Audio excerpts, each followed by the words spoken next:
Hello everyone, welcome to Internet Learning. Hope you all are doing well. So today we are going to start with chapter number 8 of class 8 civics, and the chapter's name is Confronting Marginalization. So first of all, if you haven't watched the earlier chapters, then please click on the I button. There you will find the playlist. If you are new to the channel, then please subscribe it and don't forget to press the bell icon so that you never miss an update.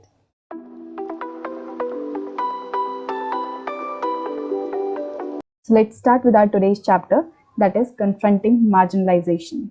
So in the last chapter, we studied about marginalization, what is marginalization, how it affects different communities, and we took example of two communities, those were Adivasis and Muslims, and from those examples, we tried to understand the situation of marginalized communities. And now in this chapter, what we are going to see is that how these communities raise their voice against these marginalization and how they try to improve their situation in the society, right? So in the previous chapter, we read about two different groups and their experiences of inequality and discrimination. तो हमने last chapter में दो groups की बात की थी और उनके एक्सपीरियंसेस की बात की थी कि किस तरीके से वो इनइक्वालिटी फेस करते हैं और डिस्क्रिमिनेशन फेस करते हैं. Though powerless, such groups have fought, protested and struggled against being excluded or dominated by others. वैसे तो ये ऐसे ग्रुप्स हैं जो कि अपने आप को पावरलेस की तरह देखते हैं, इनके पास कम पावर रहती है. दूसरे जो ग्रुप्स हैं, मेजर ग्रुप्स हैं, वो इनको डोमिनेट करते हैं, इनके ऊपर अपना जो दबाव है वो बनाने की कोशिश करते हैं. बट कम पावर होने के बावजूद भी इन्होंने टाइम टू टाइम जो है अपनी सिचुएशन को लेकर आवाज उठाई है, प्रोटेस्ट किया है, स्ट्रगल किया है, ताकि इनके साथ जो डिस्क्रिमिनेशन हो रहा है वो ना हो. They have attempted to overcome their situation by adopting a range of strategies in their long history. अब जो इन लोगों ने आवाज उठाई है वो अलग अलग तरीके से उठाई है. काफी सारे उन्होंने तरीके अपनाए हैं ताकि वो अपनी सिचुएशन को बेटर कर पाएं. Religious solace, armed struggle, self-improvement and education, economic uplift, there appears to be no one way of doing things. तो उन्होंने अलग अलग तरीके अपनाए. रिलीजियस सोलेस का मतलब होता है कोई ऐसी चीज जो कि आपको खुश करे, आपको बेटर फील कराए जब आप अच्छा फील नहीं कर रहे होते हो. तो इन लोगों ने रिलीजियस सोलेस करके देखे. आर्म्ड स्ट्रगल किए, ऐसे स्ट्रगल किए जिसमें कि उन्होंने हथियारों का इस्तेमाल किया है, सेल्फ इंप्रूवमेंट पे काम किया है, एजुकेशन पे काम किया है और इनका इकोनॉमिक अपलिफ्टमेंट भी थोड़ा बहुत हुआ है. मतलब कि ऐसा नहीं है कि इन्होंने सिर्फ और सिर्फ कोई एक तरीका अपनाया है अपनी सिचुएशन को इम्प्रूव करने का. They have adopted various ways to change the situation. Right? In all cases, the choice of struggle has depended on the circumstances that the marginalized find themselves in. अब जो marginalized communities हैं वो कौन सा तरीका अपनाएंगी लड़ाई लड़ने के लिए, अपनी सिचुएशन को इम्प्रूव करने के लिए, वो डिपेंड करता है कि उनके सर्कमस्टेंसेस क्या हैं, उनके साथ क्या सिचुएशन है, किस माहौल में वो रह रहे हैं. तो इन सभी चीज़ों पे डिपेंड करेगा कि वो कौन सा तरीका इस संघर्ष के लिए अपना रहे हैं.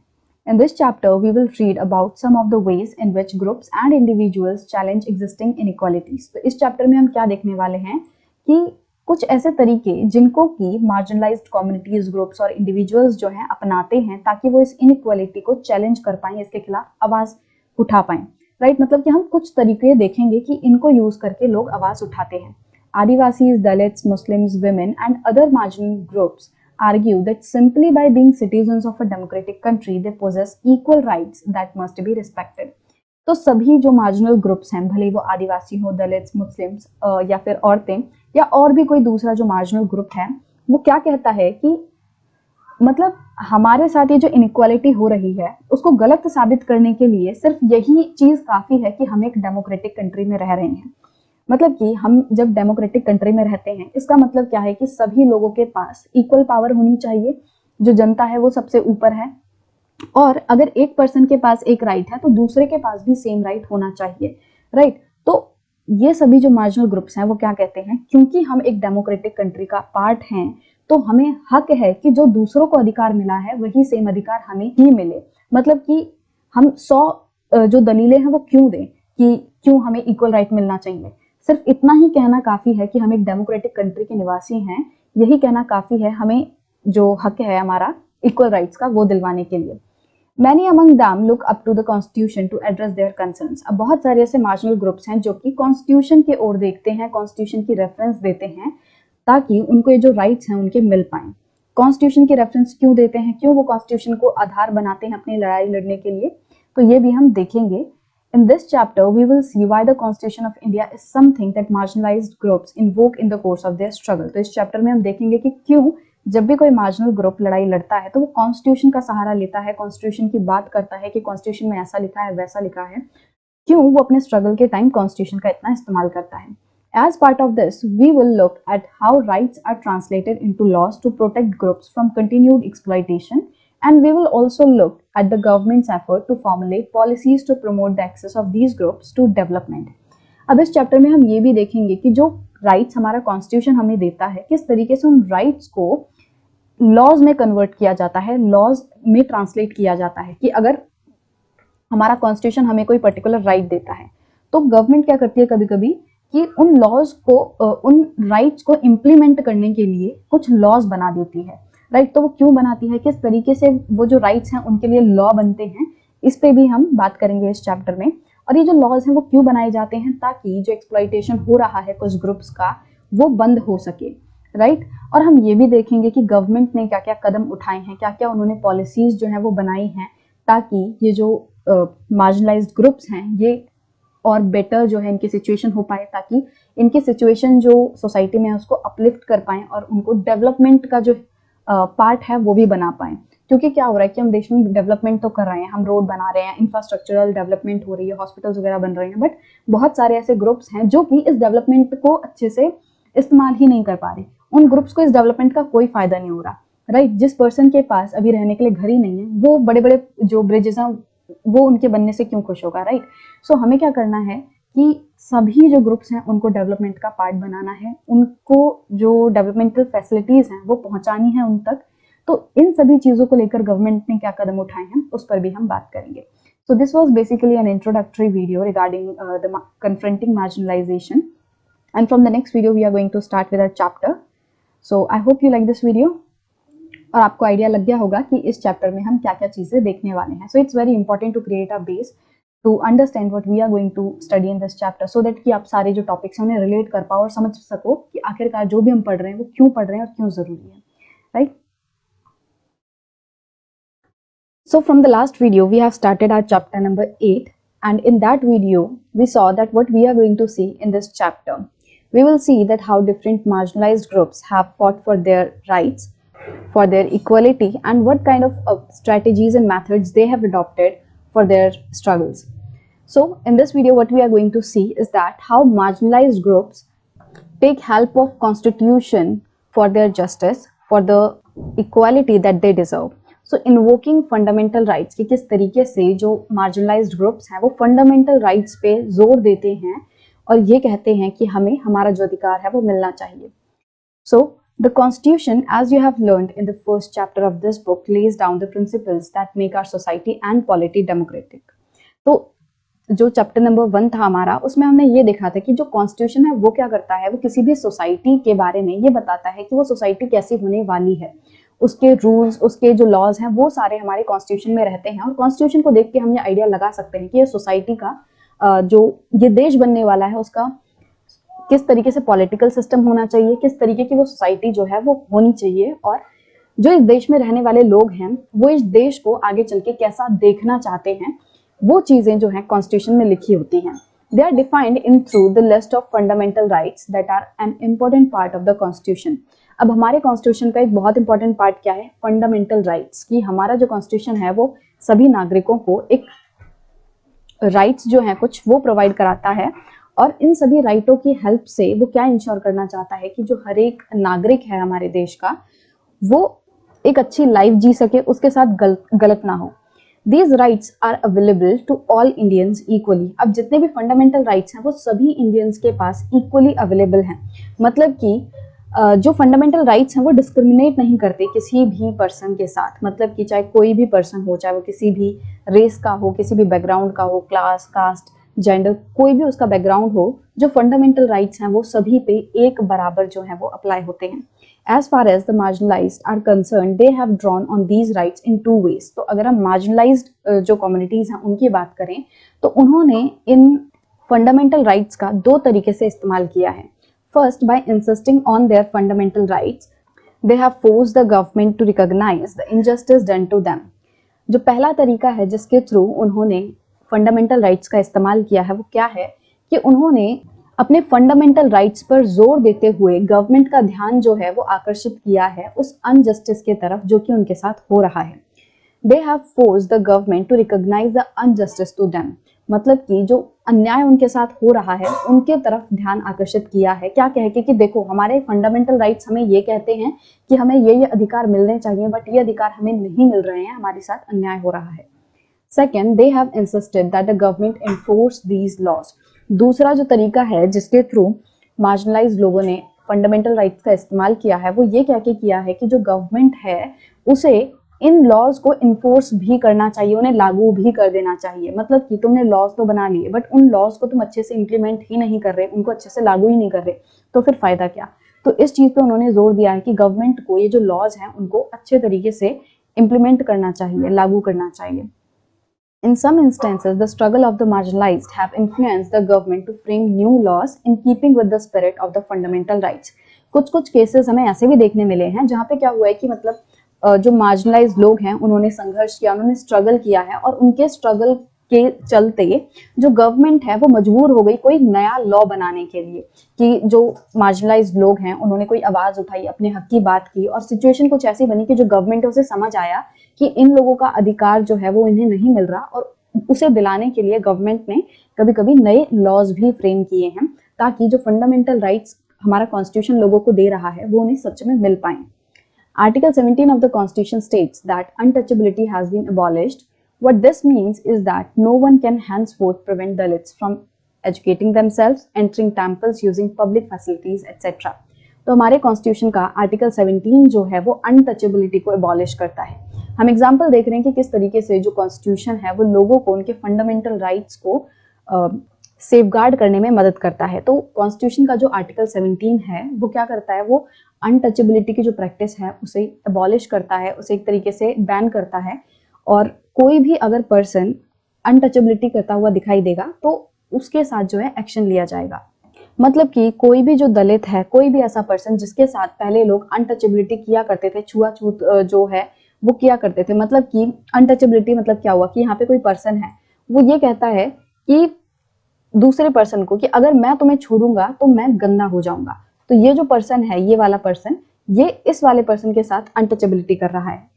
तो अब क्योंकि जो हमारा कॉन्स्टिट्यूशन है उसने इस अनटचेबिलिटी की प्रैक्टिस को बैन कर दिया है, तो उससे क्या होगा कि ये जो पर्सन है जिसके साथ अनटचेबिलिटी हो रही थी उसको ये अधिकार मिल गया कि अब वो प्रॉपर तरीके से एजुकेशन ले सकता है, उसे कोई भी स्कूल में घुसने से, प्रॉपर सीट पे बैठने से नहीं रोक सकता, मंदिरों में घुसने से नहीं रोक सकता। मतलब पहले जिन चीजों पे उनके ऊपर रोक लगाई जाती थी अब वो सभी चीजें ये लोग फ्रीली कर सकते हैं, right. It also means that it is wrong to practice untouchability and that this practice will not be tolerated by a democratic government. अब क्योंकि हमारा आर्टिकल 17 जो है वो अनटचेबिलिटी को अबॉलिश करता है तो इसका मतलब क्या हुआ कि कोई भी पर्सन जो है इसको नहीं कर सकता, किसी भी पर्सन के साथ अनटचेबिलिटी की वजह से डिस्क्रिमिनेट नहीं कर सकता, किसी भी पर्सन को ये नहीं कह सकता कि अगर मैं तुम्हें छू दूंगा तो मैं गंदा हो जाऊंगा, तुम गंदे हो, तुम पॉल्यूटेड हो, इस तरीके की बातें कोई भी नहीं कर सकता। और अगर ऐसा करता हुआ दिखाई देगा तो जो हमारी डेमोक्रेटिक गवर्नमेंट है वो उसे बिल्कुल भी बर्दाश्त नहीं करेगी। और सिर्फ और सिर्फ यही नहीं कि बस बर्दाश्त नहीं करेगी, बल्कि ये जो अनटचेबिलिटी है ये पनिशेबल क्राइम है, मतलब कि अगर ऐसा कोई करेगा तो उसके खिलाफ जो है वो कार्रवाई होगी और उसे सजा मिलेगी। There are other sections in the Constitution that help to strengthen the argument that against untouchability. For example, Article 15 of the Constitution notes that no citizen of India shall be discriminated against on the basis of religion, race, caste, sex or place of birth. तो सिर्फ और सिर्फ ऐसा नहीं है कि सिर्फ और सिर्फ एक ही आर्टिकल जो है कॉन्स्टिट्यूशन का वो अनटचेबिलिटी को बैन करता है या लोगों को अनटचेबिलिटी से बचाता है। इसके तरह और भी कुछ आर्टिकल्स हैं, जैसे कि आर्टिकल 15 ये क्या करता है, ये कहता है कि कोई भी जो पर्सन है चाहे उसका कोई भी बैकग्राउंड हो, किसी भी वो रिलीजन, रेस, कास्ट, सेक्स या फिर किसी भी प्लेस ऑफ बर्थ से आता हो, उस पर्सन के साथ इन किसी भी बेसिस पे कोई भी डिस्क्रिमिनेशन नहीं होना चाहिए। तो ये वाला जो आर्टिकल 15 है, ये वाला आर्टिकल किस तरीके से अनटचेबिलिटी को एक तरीके से गलत ठहरा रहा है और लोगों को अनटचेबिलिटी से सेव कर रहा है, वो ऐसे क्योंकि अनटचेबिलिटी का मतलब क्या है कि कोई पर्सन दूसरे के साथ उसके कास्ट के बेसिस पर, उसके बैकग्राउंड के बेसिस पर उसके साथ डिस्क्रिमिनेशन कर रहा है। तो क्योंकि आर्टिकल 15 ये कह रहा है कि तुम किसी भी बेसिस पर डिस्क्रिमिनेशन नहीं कर सकते, इसका मतलब तुम अनटचेबिलिटी जो है वो भी नहीं कर सकते। तो इस तरीके से आर्टिकल 15 भी अनटचेबिलिटी के खिलाफ बात करता है। This has been used by Dalits to seek equality where it has been denied to them. और इस तरीके के जो आर्टिकल्स हैं वो दलित ने काफी टाइम इस्तेमाल किए हैं। जब भी उनके साथ इक्वालिटी जो है वो नहीं होती तब वो कॉन्स्टिट्यूशन के इन आर्टिकल्स का सहारा लेते हैं और अपनी बात को रखते हैं। Therefore, Dalit can invoke or draw on a fundamental right or rights in the situation where they feel that they have been treated badly by some individual or community or even by the government. इसका मतलब कि जो दलित हैं या यूं कहें कोई भी जो मार्जिनल कम्युनिटी है, मार्जिनलाइज्ड कम्युनिटी है, वो इन फंडामेंटल राइट्स का सहारा ले सकती है उन सभी सिचुएशंस में जहां पे उसे ऐसा लग रहा है कि कोई भी इंडिविजुअल मतलब कोई भी व्यक्ति या कम्युनिटी मतलब कि समुदाय या फिर खुद गवर्नमेंट जो है अगर उनके साथ सही तरीके से बिहेव नहीं कर रही तो वो इन फंडामेंटल राइट्स का सहारा ले सकते हैं और जस्टिस जो है वो डिमांड कर सकते हैं। They have drawn the attention of the government of India to the constitution, demanding that the government abide by it and do justice to them. अब जो दलित्स हैं उन्होंने क्या किया है, उन्होंने गवर्नमेंट का ध्यान आकर्षित किया है कॉन्स्टिट्यूशन की तरफ और बोला है कि कॉन्स्टिट्यूशन हमें ये सभी अधिकार देता है और गवर्नमेंट को इन सभी चीजों को, इन सभी आर्टिकल से एक तरीके से अबाइड होना चाहिए, उसको फॉलो करना चाहिए और जो भी राइट्स उन्हें दिए गए हैं कॉन्स्टिट्यूशन के द्वारा उन्हें इम्प्लीमेंट करना चाहिए, उन्हें वो मिलने चाहिए और तभी उनके साथ जो है जस्टिस हो पाएगा। Likewise, other minority groups have drawn on the fundamental rights section of our constitution. अब जिस तरीके से हमने दलित्स की बात की वैसे ही दूसरे जो माइनॉरिटी ग्रुप्स हैं उन्होंने भी फंडामेंटल राइट्स जो हैं कॉन्स्टिट्यूशन में उनका इस्तेमाल किया है अपने साथ होने वाले अन्याय के खिलाफ आवाज उठाने के लिए। They have particularly drawn upon the right to freedom of religion and cultural and education rights. और ज्यादातर हमें ये देखने मिला है कि जो माइनॉरिटी ग्रुप्स हैं वो किस फंडामेंटल राइट का सहारा लेते हैं, वो है right to freedom of religion and cultural and educational rights. तो हमें ये तो समझ आता है right to freedom of religion का कि कोई भी जो पर्सन है वो अपने धर्म को फ्रीली फॉलो कर सकता है, उसके ऊपर कोई भी रोक टोक नहीं लगाई जाएगी कि तुम ये धर्म क्यों फॉलो कर रहे हो, तुम ये नहीं कर सकते। तो इस तरीके का कुछ भी जो है उसके साथ नहीं किया जाएगा। ही और she is free to follow any religion. But इसका मतलब क्या है, cultural and educational rights. In the case of cultural and educational rights, distinct cultural and religious groups like the Muslims and Parsis have the right to be the guardians of the content of their culture as well as the right to make decisions on how best this content is to be preserved. अब कोई भी जो धर्म है, कोई भी जो religious group है उसका अपना जो है कोई कल्चर होता है, अपनी उनकी सीख होती है जो कि वो नेक्स्ट जनरेशन को देना चाहते हैं। तो इन सभी चीजों को संजोने के लिए कि कोई भी जो रिलीजियस ग्रुप है वो अपने डिस्टिंक्ट कल्चर को बनाए रखे, इस चीज के लिए हमारा जो कॉन्स्टिट्यूशन है वो सभी को ये अधिकार देता है कि कोई भी जो रिलीजियस ग्रुप है वो अपने कल्चर को अपने तरीके से सेव कर सकता है। उसके पास ये राइट है कि वो जो भी उसके कल्चर का कंटेंट है, उनके रिलीजियस कल्चर का कंटेंट है, उसके वो गार्जियन है, एक तरीके से उसकी सेफ्टी करेंगे, उसका ध्यान रखेंगे और किस तरीके से इसको वो प्रिजर्व करेंगे वो सोचने का, वो भी डिसाइड करने का इनके पास अधिकार है। मतलब कि कोई और बाहर से आके नहीं बताएगा कि तुम अपने कल्चर को इस तरीके से प्रिजर्व करो। उनकी मर्जी है, वो किसी भी तरीके से प्रिजर्व कर सकते हैं। वो बुक लिखना चाहते हैं, वो उसको ओरली बताना चाहते हैं, वो कोई स्कूल खोलना चाहते हैं, तो वो उनके ऊपर है वो किस तरीके से अपने कल्चर को बनाए रखना चाहते हैं। Thus, by granting different forms of cultural rights, the Constitution tries to ensure cultural justice to such groups. तो इस तरीके के जो कल्चरल राइट्स हमारा कॉन्स्टिट्यूशन देता है लोगों को, तो उससे वो क्या इंश्योर करना चाहता है कि हमारे देश में जो अलग अलग ग्रुप्स हैं उनका जो भी कल्चर है वो प्रिजर्व रहे, वो सेव रहे, ताकि ऐसा ना हो कि कोई जो मेजॉरिटी कम्युनिटी है वो अपना कल्चर उन पे थोपने लगे। क्योंकि हमारे देश में बहुत ज़्यादा कल्चरल डाइवर्सिटी है जो कि एक बहुत ही इंपॉर्टेंट पार्ट है, हमारे देश का एक इंपॉर्टेंट फीचर है। तो उसको बनाए रखने के लिए जो अलग अलग ग्रुप्स हैं उनके कल्चर को बचाने के लिए जो हमारा कॉन्स्टिट्यूशन है वो इस तरीके के राइट्स देता है। So the constitution does this so that culture of these group is not dominated nor wiped out by the का जो कल्चर है, माइनॉरिटी ग्रुप्स का जो कल्चर है वो मेजॉरिटी कम्युनिटी के द्वारा खत्म ना कर दिया जाए, डोमिनेट ना कर दिया जाए। मतलब कि ऐसा ना हो कि जो मेजॉरिटी कम्युनिटी है वो अपना जो कल्चर है वो माइनॉरिटीज पर थोपने की कोशिश करे। तो इस तरीके से उनके कल्चर को बचाने के लिए कॉन्स्टिट्यूशन ये सारे राइट्स देता है, राइट।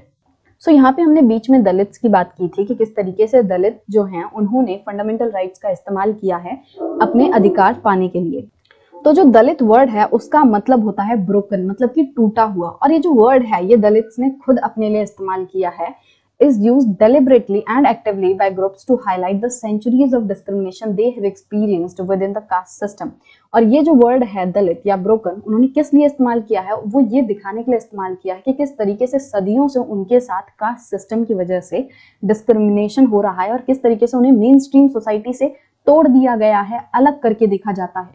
सो अपनी सिचुएशन को उन्होंने दिखाने के लिए इस वर्ड का इस्तेमाल किया है, दलित का।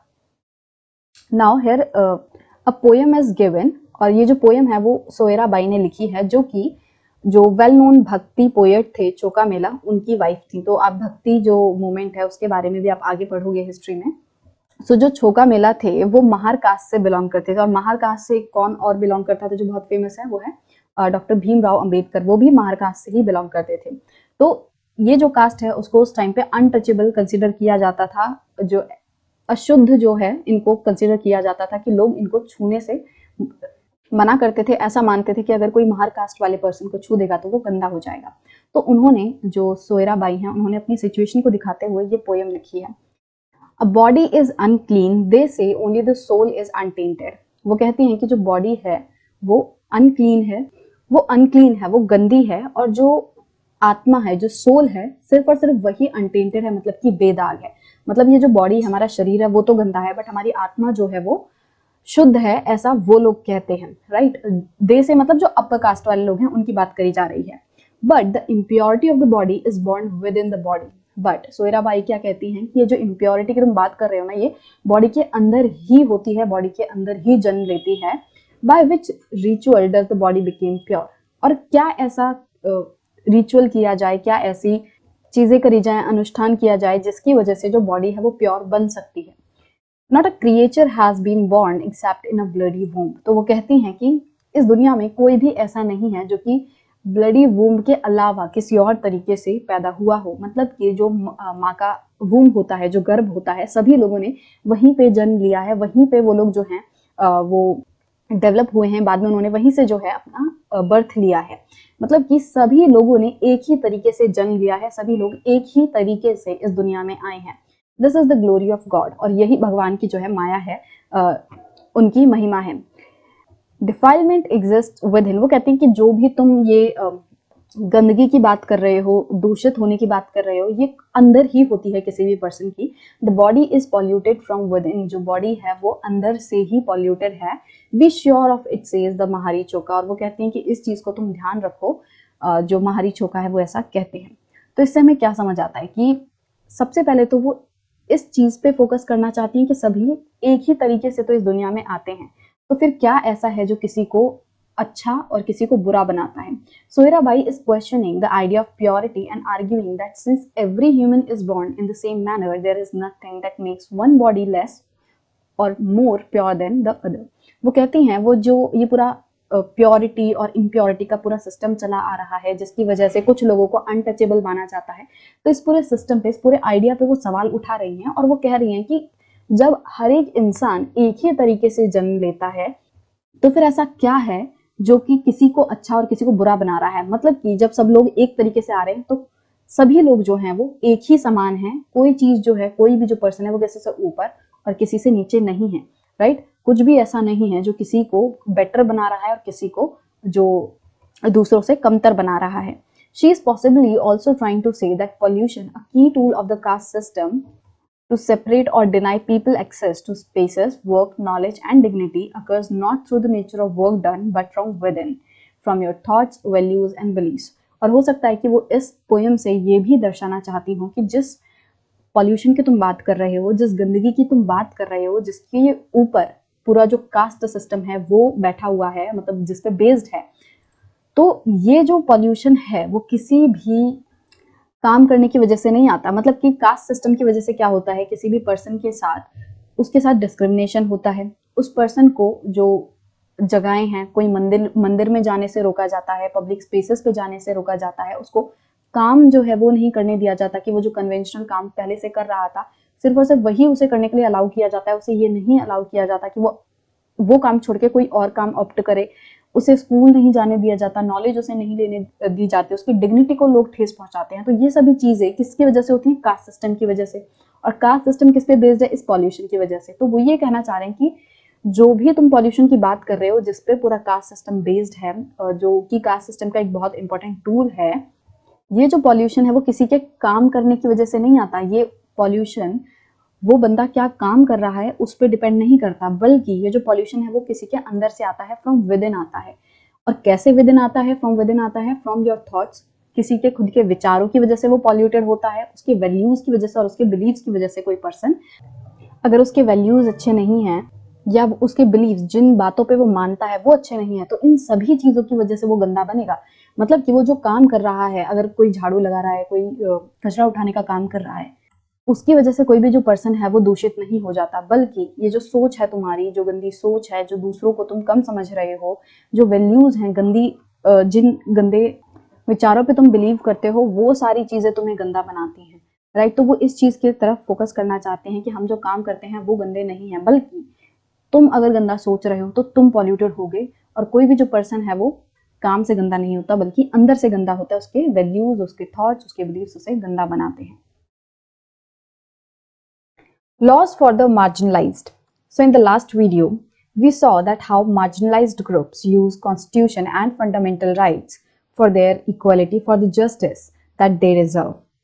तो जब जो मार्जिनलाइज्ड ग्रुप्स हैं वो इस तरीके से स्ट्रगल करते हैं, आवाज उठाते हैं, और गवर्नमेंट को जब इनके बारे में पता चलता है कि अच्छा हमारे देश में कुछ ऐसे कम्युनिटीज हैं जिनके साथ डिस्क्रिमिनेशन हो रहा है, जो कि मार्जिनलाइज्ड की जा रही हैं, तो फिर गवर्नमेंट क्या करती है? क्या गवर्नमेंट बस चुपचाप बैठ के देखती रहती है, सुनती रहती है? किस तरीके से जो गवर्नमेंट है वो इस चीज पे एक्शन लेती है, क्या चीजें वो करती है ताकि इनके सिचुएशन को बेटर किया जा सके। So that is what we are going to see in this video. तो गवर्नमेंट जो है वो किस तरीके से करती है? लॉज बनाकर करती है। तो एक जो तरीका है जिससे कि गवर्नमेंट मार्जिनलाइज लोगों की सिचुएशन को बेटर करने की कोशिश करती है, दैट इज थ्रू लॉज। तो किस तरीके से ये होता है इसको हम इस सेक्शन में देखते हैं। As you have read, the government makes laws to protect its citizens. तो ये हमने पहले ही पढ़ चुका है, हमने पार्लियामेंट किस तरीके से वर्क करती है वो वाला चैप्टर पढ़ा था, और उसमें हमने देखा था कि किस तरीके से जो गवर्नमेंट है वो अपनी जनता को प्रोटेक्ट करने के लिए, किसी के साथ अन्याय ना हो ये इंश्योर करने के लिए वो क्या करती है? वो लॉज बनाती है। Yet this is not the only way in which it takes action. But हम ऐसा नहीं कह सकते कि जो गवर्नमेंट है वो सिर्फ और सिर्फ लॉज बना के ही प्रोटेक्शन करती है। मतलब कि क्या गवर्नमेंट अपने सिटीजन्स को बचाने के लिए, उनकी सेफ्टी के लिए सिर्फ लॉज ही बनाती है, उसके अलावा वो और कुछ नहीं करती?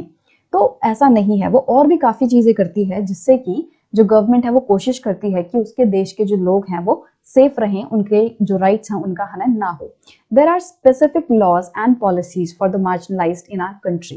तो हमारे देश में जो मार्जिनलाइज्ड ग्रुप्स हैं, ऐसे लोग हैं जो कि इंक्लूडेड नहीं है सोसाइटी में, जिनके साथ डिस्क्रिमिनेशन हो रहा है, ऐसे लोगों के लिए जो गवर्नमेंट है वो कुछ लॉज बनाती है, कुछ पॉलिसीज बनाती है। There are policies or schemes that emerge through other means like setting up a committee or by undertaking a survey etc. तो जो कुछ पॉलिसीज या फिर कुछ स्कीम्स होती हैं वो किस तरीके से निकल के आती हैं? गवर्नमेंट क्या करती है? गवर्नमेंट ये देखती है कि हमारे देश में क्या सिचुएशन है, उसको सही से समझने के लिए वो कोई सर्वे जो है वो ऑर्गेनाइज करती है। वो अपने कुछ ऑफिसर्स को बोलेगी कि आप सर्वे करो कि कौन कौन सी ऐसी कम्युनिटीज हैं जो कि मार्जिनलाइज्ड हैं, जो कि रिसोर्सेज को एक्सेस नहीं कर पा रही हैं सही से, या फिर वो कोई कमिटी जो है वो सेटअप करेगी ताकि वो सिचुएशन में जो मार्जिनलाइज्ड ग्रुप्स हैं उनकी क्या सिचुएशंस है उनको समझे। और जो भी रिपोर्ट निकल के आएगी, जो भी स्टडी और डेटा बाहर आएगा, उसके बेसिस पे गवर्नमेंट पॉलिसीज या फिर स्कीम्स बनाएगी। The government then makes an effort to promote such policies in order to give opportunities to specific groups. अब देखो गवर्नमेंट ने कोई भी लॉ बना दिया, कोई भी पॉलिसी या स्कीम लॉन्च कर दी, तो क्या सिर्फ लॉन्च कर देने से या फिर लॉ बना देने से सारा काम हो जाता है? No, that is not enough. Government has to implement those laws and policies properly so that the people who are supposed to get benefit of those policies can receive the benefit. So promoting social justice, कि जो government है वो किस तरीके से social justice को promote करती है। सोशल जस्टिस मतलब कि सोसाइटी में जस्टिस जो है वो होना चाहिए, सभी लोग जो हैं वो एक समान ट्रीट होने चाहिए। जो भी चीजें हमारा कॉन्स्टिट्यूशन कहता है उन चीजों को इम्प्लीमेंट करने के लिए गवर्नमेंट क्या क्या करती है। So as part of their effort to implement the constitution, both state and central governments create specific schemes for implementation in tribal areas or in areas that have a high Dalit population. तो जो भी चीजें हमारा constitution कहता है उन चीजों को इम्प्लीमेंट करने के लिए दोनों ही गवर्नमेंट्स, कौन कौन सी गवर्नमेंट, स्टेट लेवल की जो गवर्नमेंट होती है और जो सेंट्रल गवर्नमेंट है, वो अपने अपने लेवल पे स्कीम्स पॉलिसीज बनाती हैं। किन एरियाज के लिए, जो ट्राइबल एरियाज हैं, ऐसे एरियाज जहाँ पे ट्राइबल जो लोग हैं, ट्राइब्स रह रही हैं वहां पे, या फिर ऐसे एरियाज जहाँ पे दलित जो पॉपुलेशन है वो बहुत ज्यादा रह रही है, तो ऐसे जगहों के लिए जो सेंट्रल या फिर स्टेट गवर्नमेंट्स हैं वो अपने अपने लेवल पे स्कीम्स पॉलिसीज जो है वो बनाती हैं। For example, the government provides for free or subsidized hostels for students of Dalit and Adivasi communities so that they can avail of education facilities that may not be available in their localities. Example के तौर पे हम बात करें तो governments क्या करती हैं, दलित या फिर आदिवासी स्टूडेंट्स को एजुकेशन के लिए एनकरेज करने के लिए वो क्या करती हैं, वो या तो फ्री या फिर सब्सिडाइज्ड हॉस्टल्स जो है वो प्रोवाइड कराती हैं।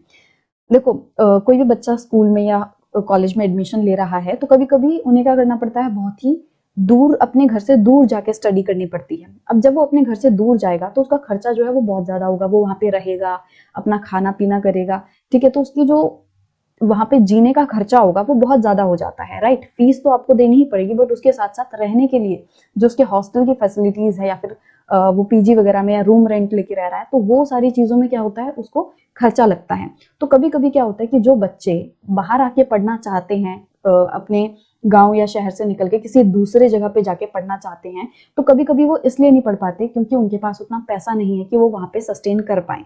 तो गवर्नमेंट क्या करती है कि गवर्नमेंट जैसे कोई दलित है, आदिवासी है, ऐसे ग्रुप, ऐसी कम्युनिटीज जो कि थोड़े पिछड़े हुए हैं, जिनके पास इतनी क्षमता नहीं है कि वो बाहर आके पढ़ सके, तो उनके लिए वो क्या करते हैं, या तो फ्री या फिर सब्सिडाइज। फ्री मतलब तो आप समझते हो बिल्कुल मुफ्त की, आपको कोई भी पैसा नहीं देना पड़ेगा।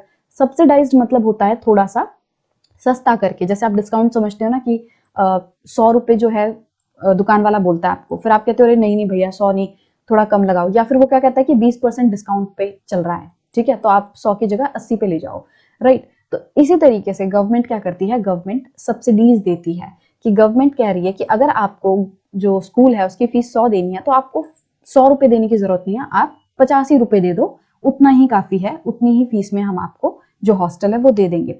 हॉस्टल्स तो आप समझती हो कि जहाँ पे वो जो बच्चा है वो जाके रहेगा, पढ़ेगा, खाना पीना होगा उसका, तो ताकि जो बच्चा है वो अपने घर से निकल के ये हिम्मत कर सके कि हाँ वो बाहर पढ़ सके, इस चीज के लिए जो गवर्नमेंट है वो या तो फ्री या तो सब्सिडाइज हॉस्टल फैसिलिटीज जो है वो प्रोवाइड कराती हैं, specially Dalit and Adivasi communities को, राइट, ताकि वो जो बच्चे हैं उस कम्युनिटी के वो बाहर निकल सकें, पढ़ेंगे लिखेंगे तो अच्छी जॉब कर पाएंगे, अच्छी जॉब करेंगे, अच्छा बिजनेस खोलेंगे, तो उससे क्या होगा, उनकी जो कंडीशन है, सिचुएशन है, वो अपलिफ्ट हो पाएगी। In addition to providing certain facilities, the government also operates through laws to ensure that concrete steps are taken to end inequality in the system. तो गवर्नमेंट जो है इस तरीके की कुछ फैसिलिटीज तो प्रोवाइड करती ही है, बट उसके साथ साथ वो लॉज का भी इस्तेमाल करती है, कानूनों का भी इस्तेमाल करती है, ताकि वो लोगों की जो सिचुएशन है उसको बेटर कर पाए, राइट। वो ये लॉज के थ्रू इंश्योर करने की कोशिश करती है कि देश में जो भी इनइक्विटी है उसको खत्म किया जा सके। इनइक्विटी मतलब एक तरीके से ना इंसाफी, तो जो पूरा सिस्टम है सोसाइटी में है जिसमें कि कुछ लोगों के साथ ना इंसाफी हो रही है, तो उसको खत्म करने के लिए गवर्नमेंट लॉज के थ्रू स्टेप्स लेने की कोशिश करती है। One such law or policy is the reservation policy that today is both significant and highly contentious. और इसी तरीके का एक लॉ या फिर यूं कहें पॉलिसी जो है वो है रिजर्वेशन पॉलिसी, जो कि आज के डेट में बहुत ही सिग्निफिकेंट भी है, मतलब इंपॉर्टेंट भी है, और साथ ही साथ कॉन्टेंशियस भी है। कॉन्टेंशियस मतलब एक तरीके से कोई ऐसी चीज जो कि विवाद खड़ा कर दे, जो कि एक तरीके से लोगों को बहस करने पे मजबूर कर दे, कि लोग जो है एक दूसरे से झगड़ा कर रहे हैं, बहस कर रहे हैं, तो दैट इज कॉन्टेंशियस। क्योंकि जो रिजर्वेशन पॉलिसी है उस पर काफी लोग जो है वो अपने अपने मत देते हैं कि ये सही है, ये गलत है। अभी हम इसके बारे में पढ़ेंगे, फिर आप देखना कि ये गलत है या सही है। उससे पहले हमने कई बार ये जो वर्ड है वो पॉलिसी इस्तेमाल कर लिया है, तो इसको हम थोड़ा सा समझ लेते हैं कि इसका मतलब क्या है। लॉज का मतलब तो आपको पता है, कानून की ऐसा ही करना है लोगों को, जिसमें डायरेक्ट किया जाता है कि लोगों के लिए क्या करना चाहिए लोगों को, मतलब कि क्या सही रहेगा, क्या गलत रहेगा, तो जो लॉज हैं वो डायरेक्ट करते हैं लोगों को। अब पॉलिसीज क्या होती है, तो मान लो आपको जो है कहीं बाहर खेलने जाना है और मम्मी उसके लिए मान नहीं रही, तो आप जो है पूरी तरकीबें लगाओगे, पूरी एक्शन जो है वो पूरा एक तरीके से सोचोगे कि किस तरीके से मैं क्या क्या चीजें करूं ताकि मम्मी जो है वो हाँ कर दे मेरे खेलने के लिए। तो मम्मी को मनवाना जो है आपका गोल है, तो आप क्या करते हो, आप पूरी तरकीब लगाते हो कि सबसे पहले मैं जो भी ब्रेकफास्ट में मम्मी सब्जी वगैरह देगी, हरी सब्जी कैसी भी होगी मैं वो खाऊंगा, उसके बाद सारा होमवर्क करूंगा, उसके बाद मम्मी जो भी कहेगी मैं सारा काम जो है मम्मी का हाथ बटाऊंगा, हेल्प करूंगा, उसके बाद जब मम्मी खुश हो जाएगी तब मैं बोलूंगा मम्मी अब मैं खेलने जाऊं, तो फिर मम्मी हाँ कर देगी। राइट, मतलब कि आपने पूरी तरकीब बनाई कि मैं अपना जो गोल है मम्मी को मनवाने वाला वो कैसे पूरा करूं। तो पॉलिसीज भी क्या है, वो सारे एक्शंस हैं जो कि गवर्नमेंट फॉलो करेगी ताकि जो गोल है उसको पूरा किया जा सके। राइट, या फिर यूं कहें पॉलिसीज जो हैं वो हमें गाइड करती हैं कि किसी गोल को अचीव करने के लिए हमें क्या क्या एक्शंस जो हैं वो लेने होंगे ताकि जो हम चाहते हैं वो हो पाए।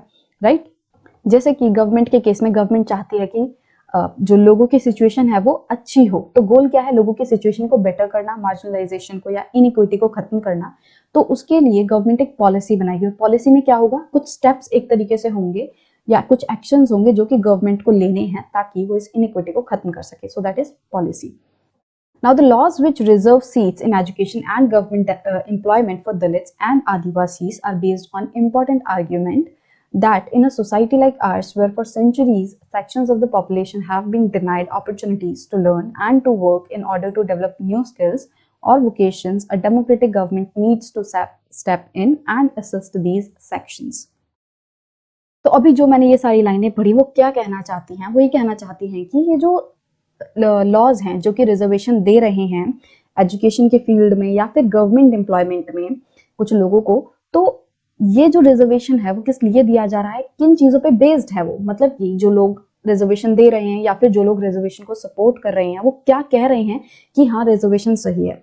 वो ये कहते हैं कि हमारी जो सोसाइटी है वो एक ऐसी सोसाइटी है जहाँ पे सदियों से बहुत सारे लोग ऐसे हैं जिनको की अपॉर्चुनिटीज नहीं मिली, उनको रिसोर्सेज जो हैं वो उनसे दूर रखा गया, उनको प्रॉपर जो चीजें उन्हें चाहिए थी, जो रहने के लिए संसाधन चाहिए उन्हें, जो भी अपॉर्चुनिटीज आगे बढ़ने के लिए उन्हें चाहिए थी, उनसे उनको दूर रखा गया।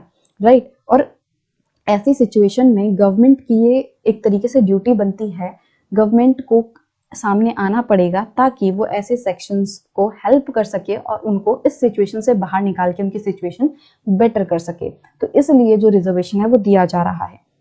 जैसे कि हम आदिवासी की बात करते हैं, तो आदिवासी जैसे ग्रुप हैं जो कि सदियों से ही अपने तरीके से जीते आ रहे हैं, और जो मेन स्ट्रीम सोसाइटी है वो उन्हें एक तरीके से इस तरीके से देखती है जैसे कि वो कोई और है, पराये हैं। राइट, और उनको जो स्कूल्स हैं उनमें प्रॉपर तरीके से एडमिशन नहीं मिल पाता है। राइट, और जैसे हमने दलित्स की सिचुएशन देखी थी, वहां पे हमने, आपको याद होगा हमने पुरानी क्लासेस में ओम प्रकाश वाल्मीकि जी की जो है स्टोरी पढ़ी थी कि किस तरीके से, क्योंकि वो दलित थे तो उनके साथ क्या हुआ, डिस्क्रिमिनेशन हुआ, उनको स्कूल का जो पूरा झाड़ू है वो लगाने के लिए कहा गया। तो इस तरीके से उनकी सिचुएशन जो है वो खराब होती है कि बच्चा जैसे तैसे स्कूल तो आ गया बट स्कूल में उसको पढ़ने नहीं दिया जा रहा, उसे झाड़ू लगवाई जा रही है। तो इस तरीके से सदियों से ऐसा होता आ रहा है कि कुछ सेक्शंस को जो उनको मिलना चाहिए वो नहीं मिल रहा है। तो गवर्नमेंट को ये स्टेप लेना पड़ेगा कि उन कम्युनिटीज को वो चीजें दिला सके, वो अपॉर्चुनिटीज दिला सके जो कि उनसे दूर रखी गई हैं आज तक। तो ये कह के जो रिजर्वेशन है उसको सपोर्ट किया जाता है। How does the reservation policy work, तो हमने ये समझ लिया कि भाई कुछ रिजर्वेशन जैसा है जो कि गवर्नमेंट इन कम्युनिटीज को देती है ताकि इनकी जो सिचुएशन है वो बेटर हो पाए। बट ये रिजर्वेशन सिस्टम है क्या? Governments across India have their own list of scheduled caste or Dalits, scheduled tribes and backward and most backward caste. अब जो गवर्नमेंट्स हैं, चाहे सेंट्रल गवर्नमेंट हो चाहे स्टेट गवर्नमेंट हो, उनकी अपनी अपनी लिस्ट है। किसकी लिस्ट है? शेड्यूल कास्ट की, कि कौन कौन सी कास्ट जो है वो शेड्यूल कास्ट के अंदर आएंगे, मतलब दलित्स कहलाएंगे, कौन कौन सी जो ट्राइब्स हैं वो शेड्यूल्ड ट्राइब्स कहलाएंगी, या फिर कौन कौन सी ऐसी कास्ट हैं जो कि बैकवर्ड है, पिछड़ी हुई हैं या फिर बहुत ज्यादा पिछड़ी हुई हैं। तो इस तरीके से इन सभी कास्ट, इन सभी ट्राइब्स की और जो अलग अलग backward and most backward caste हैं उनकी एक लिस्ट जो है वो गवर्नमेंट्स तैयार करती हैं। The central government too has its list, मतलब कि जो गवर्नमेंट सेंट्रल गवर्नमेंट है उसकी भी अपनी लिस्ट है और स्टेट गवर्नमेंट्स हैं वो भी अपनी अपनी लिस्ट प्रिपेयर करती हैं। Students applying to educational institutions and those applying for posts in government are expected to furnish proof of their caste or tribe status in the form of caste and tribe certificates. अब जो भी लोग या तो educational institutions में apply कर रहे हैं या फिर गवर्नमेंट जॉब के लिए अप्लाई कर रहे हैं, तो ऐसे में उनको अपने कास्ट का या फिर अपने ट्राइबल स्टेटस का प्रूफ देना पड़ता है। अब कोई जाके कहे कि मैं तो इस कास्ट से आता हूँ, मुझे रिजर्वेशन मिलना चाहिए, तो गवर्नमेंट ऐसी थोड़ी मान लेगी, तो गवर्नमेंट कहेगी कि भाई रुको, तो जरा सब्र करो। वो क्या कहेगी, तुम पहले अपना प्रूफ दिखाओ, हमें पूरा सर्टिफिकेट जो है, कास्ट सर्टिफिकेट या फिर ट्राइब सर्टिफिकेट जो है वो ला के दिखाओ, तभी हम मानेंगे कि तुम इस पर्टिकुलर ट्राइब या फिर कास्ट से बिलोंग करते हो। तो हमें प्रूफ जो है वो देना पड़ता है। Many government and educational institutions also ask for candidates to mention their caste और tribe status। अब बहुत सारे ऐसे गवर्नमेंट या फिर एजुकेशनल इंस्टीट्यूशंस हैं जहाँ पे कि वो लोग बोलते हैं, फॉर्म में जो है एक जगह आती है जहाँ पे आपको बताना होगा कि आपकी कास्ट क्या है या फिर आपका जो ट्राइब स्टेटस है वो क्या है। If a particular Dalit caste or a certain tribe is on the government list, then a candidate from that caste or tribe can avail of the benefit of reservation। अब अगर किसी person की जो cast या फिर tribe status है वो वाला है जो कि गवर्नमेंट के लिस्ट के अंदर आता है, तो वो जो पर्सन है वो इस बेनिफिट जो उसे मिल रहा है रिजर्वेशन का, उसको अवेल कर सकता है। तो गवर्नमेंट ने जो ये लिस्ट बनाई है वो किन कास्ट ट्राइब्स की बनाई है, उनकी बनाई है जो सबसे ज्यादा पिछड़े हुए हैं, जिन्हें गवर्नमेंट की मदद की सबसे ज्यादा जरूरत है। तो रिजर्वेशन सिस्टम में क्या होगा कि कुछ सीट्स जो हैं वो पहले से ही रिजर्व करके रख दी जाएंगी कि इतने नंबर ऑफ सीट जो है वो हम इस पर्टिकुलर कम्युनिटी को देने वाले हैं। मान लो कि ये जो है एक क्लास है, मान लो इस क्लास में 100 सीटें हैं, राइट। अब गवर्नमेंट कह रही है कि इन 100 सीटों में से जो 10 सीटें हैं, ऐसी 10 सीट्स जो हैं वो हम किसको देंगे, वो हम जो दलित्स हैं उनको देंगे। 10 सीट्स जो हैं वो हम किनको देंगे, ट्राइब जो हैं उनको देंगे कि जो ऐसी ट्राइब्स हैं जो कि बहुत ज्यादा पिछड़ी हुई हैं, राइट, उनको देंगे। 5 जो सीट हैं वो हम मान लो बैकवर्ड क्लास को देंगे, राइट। ऐसे ही 5 जो है हम मोस्ट बैकवर्ड क्लास को देंगे। इस तरीके से उसने जो है अपना बना दिया कि जितनी भी ये 100 सीटें हैं उनमें से हम इतनी सीटें जो है वो रिजर्व करके रखते हैं। एग्जाम्पल के तौर पर बोल रही हूँ कि इन 10 सीटों पे तो सिर्फ और सिर्फ कोई दलित ही जो है आएगा, इन 10 सीटों पे सिर्फ और सिर्फ कोई ट्राइबल ही आएगा। तो मतलब इस तरीके से उन्होंने रिजर्व करके रख दिया कि बाकी जो बची ये कितनी, 10, 10, 20 और 30, बाकी जो 70 जो सीट्स हैं उनमें कोई भी आए कोई फर्क नहीं पड़ता, बट इन सीटों पे तो कम से कम जिनके लिए हमने रिजर्व किया वो आएगा ही आएगा, ठीक है। मतलब ये सीटें हमने अलग कर ली कि इन पे हमारे ये लोग आएंगे जिनको की सपोर्ट की जरूरत है। तो इस तरीके से जो रिजर्वेशन सिस्टम है वो होता है, जैसे कि इसमें नाम ही है रिजर्व सिस्टम, रिजर्वेशन सिस्टम, मतलब कि कुछ सीटें आपने रिजर्व कर दी हैं कुछ पर्टिकुलर कम्युनिटी के लिए। For admission to colleges, especially to institutes of professional education such as medical colleges, government define a set of cut-off marks।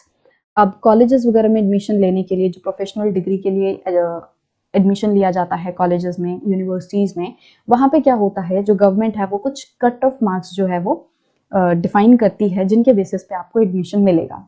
मतलब कोई यूनिवर्सिटी है तो वो क्या कहती है कि अगर आपके 90% मार्क्स या फिर उससे ऊपर आए होंगे तो हम आपको यहाँ पे एडमिशन दे देंगे, राइट। इसी तरीके से कोई यूनिवर्सिटी या कॉलेज बोल रहा है अगर आपके 80% मार्क्स आएंगे तो हम आपको एडमिशन दे देंगे। इस तरीके से ये कट ऑफ निकाली जाती है, ठीक है। कुछ मार्क्स जो है वो डिफाइन कर दिए जाते हैं कि अगर आपके इतने मार्क्स आएंगे तो आपको एडमिशन जो है वो मिल सकता है।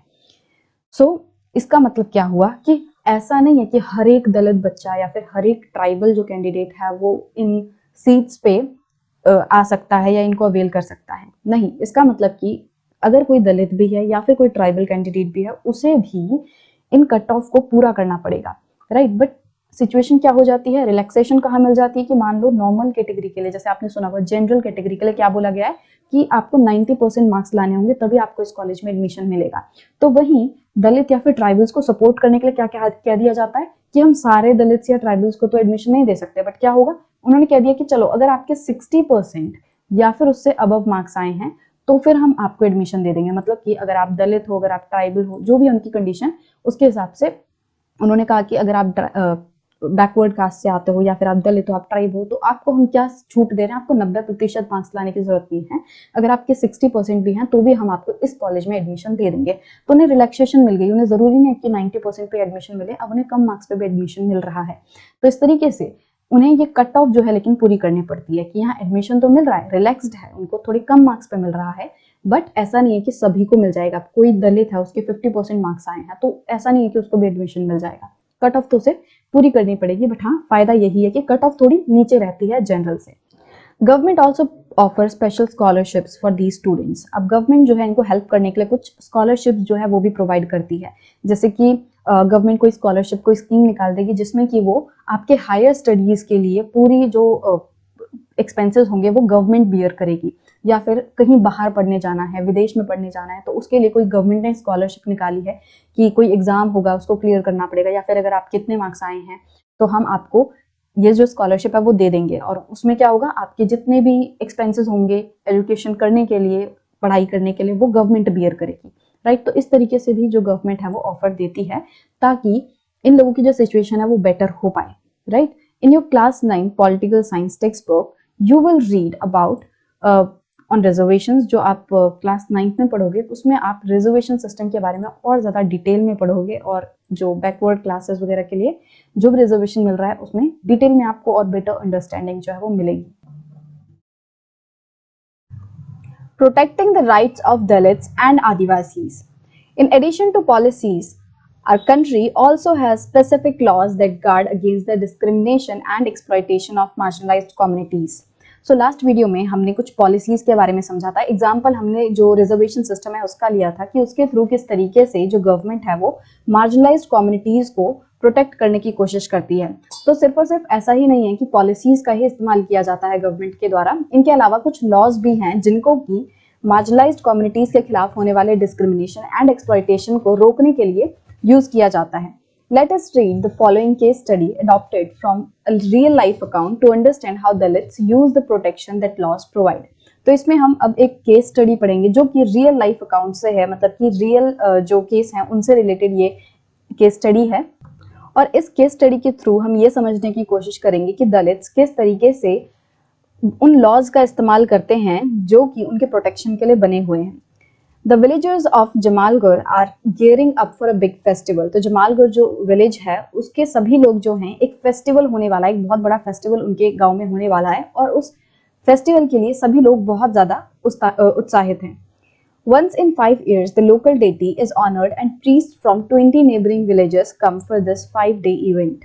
तो ये जो बिग फेस्टिवल है ये 5 साल में एक बार बनाया जाता है, और इसमें क्या होता है कि इसमें जो लोकल डेटी है, मतलब कि उनके जो लोकल देवी देवता हैं उनको ऑनर किया जाता है, उनकी पूजा की जाती है, और आसपास के 20 गांवों में से जो प्रीस्ट हैं, जो पुजारी हैं, वो एक साथ इकट्ठा होते हैं इस 5 डे के इवेंट के लिए। मतलब ये जो पूरा फेस्टिवल है ये 5 दिन तक चलता है, और इसके लिए आसपास के 20 गांव के जो पुजारी हैं वो साथ आते हैं। The ceremony begins with a member of the Dalit community washing the feet of all the priests and then bathing in the water used for this. तो ये जो पूरी सेरेमनी है, जो बड़ा फेस्टिवल है, वो शुरू कैसे होता है कि एक पर्सन जो कि दलित कम्युनिटी का होता है वो इन सभी पुजारियों के पैर धोता है, और पैर धोने के बाद जो पानी बचता है, मतलब जो भी पैर धोने से पानी इकट्ठा हुआ उससे फिर वो नहाता है जो दलित पर्सन है। In Jamalgarh the person who perform this task belong to the Ratnam's family. Jamalgarh में ये जो काम है, ये जो प्रीस्ट के पैर धोने का काम जो लोग करता है वो पर्सन रत्नाम की फैमिली से बिलोंग करता है। रत्नाम के फादर और उनके ग्रैंडफादर ने भी ये जो सेम टास्क है वो किया है। दो they were never allowed to enter the temple, this ritual was viewed as a great honor bestowed on them on this special occasion. अब वैसे तो कभी दलित कम्युनिटी को कभी मंदिर में घुसने भी नहीं दिया, बट इस फेस्टिवल के टाइम पे ये जो उन्हें टास्क करने के लिए कहा जाता है कि पुजारियों के पैर धोना और फिर उसी पानी से नहाना, तो इस चीज को एक तरीके से ऐसे देखा जाता है कि वो दलितों को बहुत ज्यादा रिस्पेक्ट दे रहे हैं, ऑनर दे रहे हैं। Now it was Ratnam's turn. अब रत्नाम के पापा ने ये काम किया, रत्नाम के दादाजी ने ये काम किया, तो अब बारी थी रत्नाम की ये काम करने की। Ratnam was full of 20 years, all of 20 years studying engineering in a nearby college. He refused to perform the ritual. अब जो रत्नाम था वो 20 साल का हो चुका था, और रत्नाम जो है वो एक पास ही के कॉलेज में वहां से इंजीनियरिंग कर रहा था। तो रत्नाम ने क्या किया, इस रिचुअल को परफॉर्म करने से मना कर दिया कि नहीं, मैं ये जो रिचुअल है इसे नहीं करूंगा।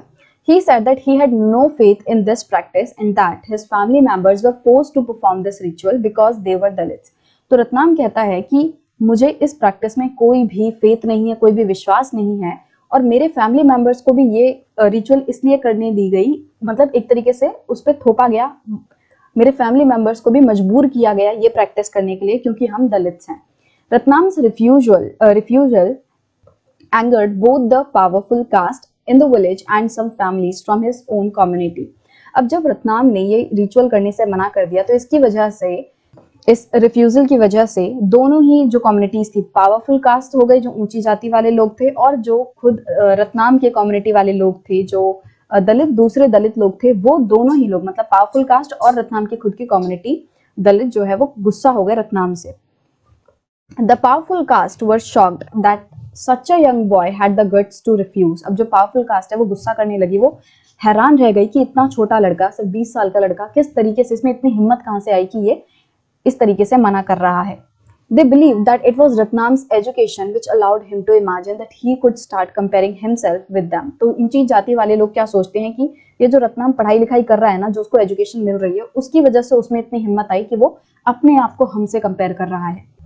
Those from Ratnam's own caste were fearful of angering the powerful. अब जो रत्नाम की खुद की कम्युनिटी वाले लोग थे वो डर रहे थे कि अब क्या होगा, रत्नाम ने तो मना कर दिया और इसके मना करने से जो पावरफुल कास्ट है वो गुस्सा हो गई, तो अब क्या होगा। Many worked on their fields as daily wage laborers. तो बहुत सारे जो रत्नाम की कम्युनिटी वाले लोग थे वो पावरफुल कास्ट वालों के जो खेत हैं उनमें एज डेली वेज लेबरर्स की तरह काम करते हैं, मतलब कि मजदूरों की तरह वो उनके खेतों में काम करते हैं। If the dominant caste decided not to call them, then what would they earn? अब अगर इस पूरे इंसिडेंट की वजह से, अगर जो डोमिनेंट कास्ट है, ऊंची जाति के लोग हैं, अगर उन्होंने दलित कम्युनिटी को अपने खेतों में बुलाने से मना कर दिया, उनको एक तरीके से काम देने से मना कर दिया, तो फिर क्या होगा, वो क्या कमाएंगे, हाउ वुड दे सर्वाइव। तो फिर जो दलित लोग हैं वो किस तरीके से सर्वाइव करेंगे। They also declared that the wrath of local deity would strike them if they refused to give in. अब ऊंची जाति वाले लोगों ने क्या कहा कि अगर जो दलित हैं अगर वो ये रिचुअल नहीं करेंगे तो क्या होगा, जो देवी देवता हैं, जो उनके डेटी हैं, उनका जो प्रकोप है वो सारी जो दलित कम्युनिटी है उसके ऊपर बरस जाएगा। Ratnam argued that given that not a single Dalit had ever entered the temple, how could the deity be angry with them? तो फिर रत्नाम कहता है कि आज तक हम मंदिर में तो घुसे नहीं, तुमने हमें मंदिर में तो घुसने नहीं दिया, तो फिर हमसे जो देवी देवता हैं वो गुस्सा कैसे हो सकते हैं। The powerful caste decided to teach Ratnam a lesson. अब जो पावरफुल कास्ट है वो और ज्यादा गुस्सा हो गई और उसने सोचा कि अब रत्नाम को सबक सिखाना पड़ेगा। His community was ordered to ostracize him and his family, and everyone was told that no one should speak or do any work for them or with them. तो फिर पावरफुल कास्ट ने क्या बोला कि सभी जो गांव वाले हैं, सभी जो दलित कम्युनिटी के लोग हैं वो रत्नाम और उसकी फैमिली को ऑस्ट्रासाइज कर दें। ऑस्ट्रासाइज मतलब एक तरीके से उसका बहिष्कार कर दें, बॉयकॉट कर दें, मतलब कि कोई भी जो पर्सन है गांव में वो रत्नाम और उसकी फैमिली से बात नहीं करेगा, उनके साथ काम नहीं करेगा, उनके लिए कोई काम नहीं करेगा, दुकान पे अगर वो सामान लेने जाएंगे तो कोई उन्हें सामान नहीं देगा। तो इस तरीके से जो पावरफुल कम्युनिटी है उसने रत्नाम और उसकी फैमिली के खिलाफ क्या कहा कि इनको सब बॉयकॉट कर दो, बहिष्कार कर दो इनका। One night some man entered their part of the village and set his hut on fire. तो एक दिन क्या हुआ कि कुछ लोग जो हैं उनके विलेज में घुसे और रत्नाम की जो हट थी, जो उसकी झोपड़ी थी, वहां पे आग लगा दी, उसकी झोपड़ी में आग लगा दी, और जैसे तैसे रत्नाम जो है अपनी और अपनी मम्मी की जान बचा के वहां से निकला। Ratnam went to file a case in the local police station under the Scheduled Caste and the Scheduled Tribes Prevention of Atrocities Act 1989. अब क्योंकि इतना कुछ हो रहा था, रत्नाम और उसकी फैमिली को बॉयकॉट कर दिया गया, उनकी जो झोपड़ी है उसमें आग लगा दी गई, तो रत्नाम जो है फिर क्या उसने क्या किया, उसने पास ही का जो पुलिस स्टेशन था वहां पे अपना जो FIR है वो फाइल कराने की सोची। किस एक्ट के under, under scheduled caste and scheduled tribes prevention of atrocities act 1989। ये एक ऐसा एक्ट है जो कि शेड्यूल्ड कास्ट और शेड्यूल्ड ट्राइब के साथ होने वाली एट्रोसिटीज, मतलब कि अत्याचारों से इनको बचाने का काम करता है, right. So other Dalit families still did not come out in his support as they were scared that a similar fate might await them if they spoke out. अब रत्नाम के जो खुद के कम्युनिटी वाले लोग थे, दूसरे जो दलित लोग थे, वो अभी भी डर रहे थे, वो ये इस खौफ में थे कि अगर उन्होंने अपना मुंह खोला, अगर वो पावरफुल कम्युनिटी के खिलाफ गए तो उनकी हालत भी सेम होगी जो कि अभी रत्नाम की हो रही है। The case was picked up by the local media that led to many journalists visiting the village. अब जब ये केस जो है रत्नाम ने पुलिस स्टेशन में फाइल किया तो उसकी वजह से ये केस लोकल मीडिया के सामने आ गया, उसकी नजरों में आ गया, और बहुत सारे जर्नलिस्ट ने, जो मीडिया के लोग हैं, उन्होंने जो रत्नाम की विलेज है उसमें विजिट किया, वहां पे बातचीत की, उनकी पूरी सिचुएशन जो है वो दिखाई। Ratnam was written about as a symbol of Dalit action, और अब जो मीडिया वाले लोग थे वो रत्नाम को दलित एक्शन के एक सिंबल की तरह दिखाने लग गए कि ये एक ऐसा पर्सन है जिसने कि दलितों के लिए आवाज उठाई है, अपने लिए स्टैंड लिया है। The ritual was called off, but his family was forced to move out as they continued to be ostracized by the powerful caste in the village. अब ये जो पूरी रिचुअल थी कि दलित कम्युनिटी का पर्सन प्रीस्ट के पैर धोएगा फिर उस पानी से नहाएगा, तो ये पूरी जो रिचुअल थी इसको तो बंद कर दिया गया था कि अब ये रिचुअल नहीं होनी चाहिए, बट फिर भी जो रत्नाम और उसकी फैमिली है उसे गांव से निकलना जो है पड़ा। लोगों ने मजबूर कर दिया उनको गांव से निकलने में, क्योंकि उनका जो बॉयकॉट हुआ था वो अभी भी चल रहा था, लोग अभी भी उनसे बात नहीं कर रहे थे। तो इस पूरी सिचुएशन की वजह से रिचुअल तो बंद हो गई, बट उन्हें अपना घर छोड़ के, अपनी जो जगह है उसको छोड़ के गांव से निकलना पड़ा। अब यहाँ पे एक बॉक्स दिया हुआ है जिसमें कि कबीर की बात की हुई है, जो क्योंकि कबीर जो है वो इस कास्ट सिस्टम के सख्त खिलाफ थे और वो इस चीज को लेकर जो आवाज है वो खुल के उठाते थे। So you may have read Kabir's poem in your language textbooks, तो हो सकता है आपने अपनी हिंदी की जो बुक्स हैं उनमें कबीर के दोहे जो हैं वो सब सुना हो। Kabir was a 15th century poet and a weaver who also belonged to the भक्ति ट्रेडिशन। तो कबीर जो है वो 15th century के एक पोएट हैं, कवि हैं, साथ ही साथ वो वीवर भी थे। फोटो में आप देख सकते हो कि वो इस तरीके से कपड़ा जो है वो बुन रहे हैं, तो वो बुनकर भी थे और वो भक्ति ट्रेडिशन से भी बिलोंग करते थे, right. Kabir's poetry spoke about his love for the supreme being free of ritual and priest. तो जो कबीर की कविताएं हैं वो किस बारे में बात करती हैं, वो ये कहती हैं कि जो सुप्रीम बीइंग है, मतलब एक तरीके से जो भगवान है, उनके प्रति कबीर जो है अपना प्यार जताते हैं, अपना लव जो है वो दिखाते हैं। और वो कहते हैं कि जो ये लव है सुप्रीम बीइंग के लिए, वो सभी रिचुअल्स और प्रीस्ट से मुक्त होना चाहिए। मतलब कि तुम भगवान से जो प्यार कर रहे हो उसमें किसी भी प्रीस्ट, किसी भी पुजारी की कोई जरूरत नहीं है, तुम्हें कोई भी कर्म कांड करने की जरूरत नहीं है, तुम सिर्फ और सिर्फ भगवान से प्रेम करो, वही भक्ति है। It also expresses his sharp and pointed criticism of those he saw as powerful. अब उनकी कविताओं में हमें उन लोगों का भी क्रिटिसिज्म बहुत ज्यादा दिखेगा जो कि अपने आप को बहुत पावरफुल समझते हैं, जो कि कबीर समझते हैं कि बहुत ही पावरफुल हैं और दूसरों को डोमिनेट करने की कोशिश कर रहे हैं। तो इस तरीके के पावरफुल लोगों के लिए जो कबीर की पोएम्स हैं उनमें काफी क्रिटिसिज्म देखने मिलता है, काफी निंदा देखने मिलती है। Kabir attacked those who attempted to define individuals on the basis of their religious and caste identities.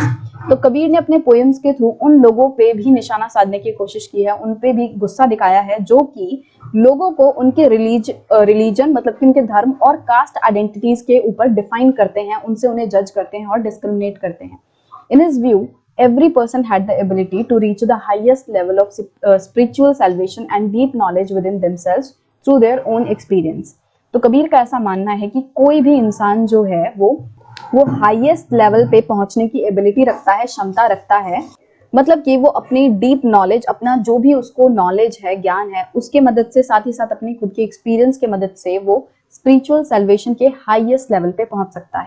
His poetry brings out the powerful idea of the equality of all human beings and their labor। तो जो कबीर की poems हैं उनमें किस बात पे गौर किया जाता है कि सभी जो ह्यूमन बींग्स हैं वो इक्वल हैं और उनका जो लेबर है, जो वो मेहनत कर रहे हैं, उसकी भी एक समान वैल्यू होनी चाहिए। मतलब कि ऐसा नहीं है कि एक पर्सन मेहनत कर रहा है तो उसकी बहुत ज्यादा वैल्यू है कि हाँ भाई वो बहुत ज्यादा मेहनत कर रहा है, बट दूसरा सेम मेहनत कर रहा है बट उसको तुम कहो कि अरे ये क्या बात हुई, राइट। तो मतलब कि सबके जो लेबर है उसकी इक्वालिटी भी होनी चाहिए, सभी लोग जो हैं वो भी इक्वल होने चाहिए। He writes about valuing the work of the ordinary potter, the weaver and the woman carrying the water pot। तो जो कबीर हैं वो कहते हैं कि सभी लोगों के काम की वैल्यू होनी चाहिए, चाहे वो कोई भी हो, चाहे नॉर्मल पॉटर हो जो मटका बना रहा है, कुम्हार है, राइट, चाहे कोई भी बुनकर है, मतलब नॉर्मल से नॉर्मल पर्सन जो भी वो काम कर रहा है उसकी भी वैल्यू होनी चाहिए। Labor that in his poetry becomes the basis of understanding the entire universe। तो उनकी पोएम्स में क्या होता है कि जो लेबर है, जो मेहनताना है, जो मेहनत है, वो पूरे यूनिवर्स को, पूरे ब्रह्मांड को समझने का एक बेसिस है, right. His direct courageous challenge inspired many and even today Kabir's poetry is sung and appreciated by Dalits, marginalized groups and those critical of social hierarchies in UP, Rajasthan, Punjab, Madhya Pradesh, Bengal, Bihar and Gujarat। तो जो कबीर की poems हैं उन्होंने काफी सारे लोगों को inspire किया है और आज भी जो ऐसे लोग हैं जो कि इस पूरे कास्ट सिस्टम की वजह से प्रॉब्लम फेस कर रहे हैं, जो कि कास्ट सिस्टम को क्रिटिसाइज करते हैं, तो इस तरीके के सभी जो लोग हैं वो कबीर की पोएम्स का इस्तेमाल करते हैं, उन्हें गाते हैं, राइट। और मेनली इन एरियाज में कबीर की जो पोएम्स हैं वो गाई जाती हैं। सो इस वीडियो में हमने एक केस स्टडी पढ़ी, एक तरीके से कहानी सुनी जिसमें कि किस तरीके से जो रत्नाम है और उसकी फैमिली है उनको एक बहुत ही बेकार रिचुअल करने पे मजबूर किया जाता था, बट उस रिचुअल को करने के लिए रत्नाम ने मना कर दिया और उसके साथ बहुत फिर जो दूसरी कम्युनिटी है, जो पावरफुल कम्युनिटी है, उन्होंने गलत किया। और इसमें एक एक्ट का नाम आया था जो schedule caste and schedule tribes prevention of atrocities act है 1989 का। तो ये एक्ट क्या है इसके बारे में हम नेक्स्ट वीडियो में पढ़ेंगे।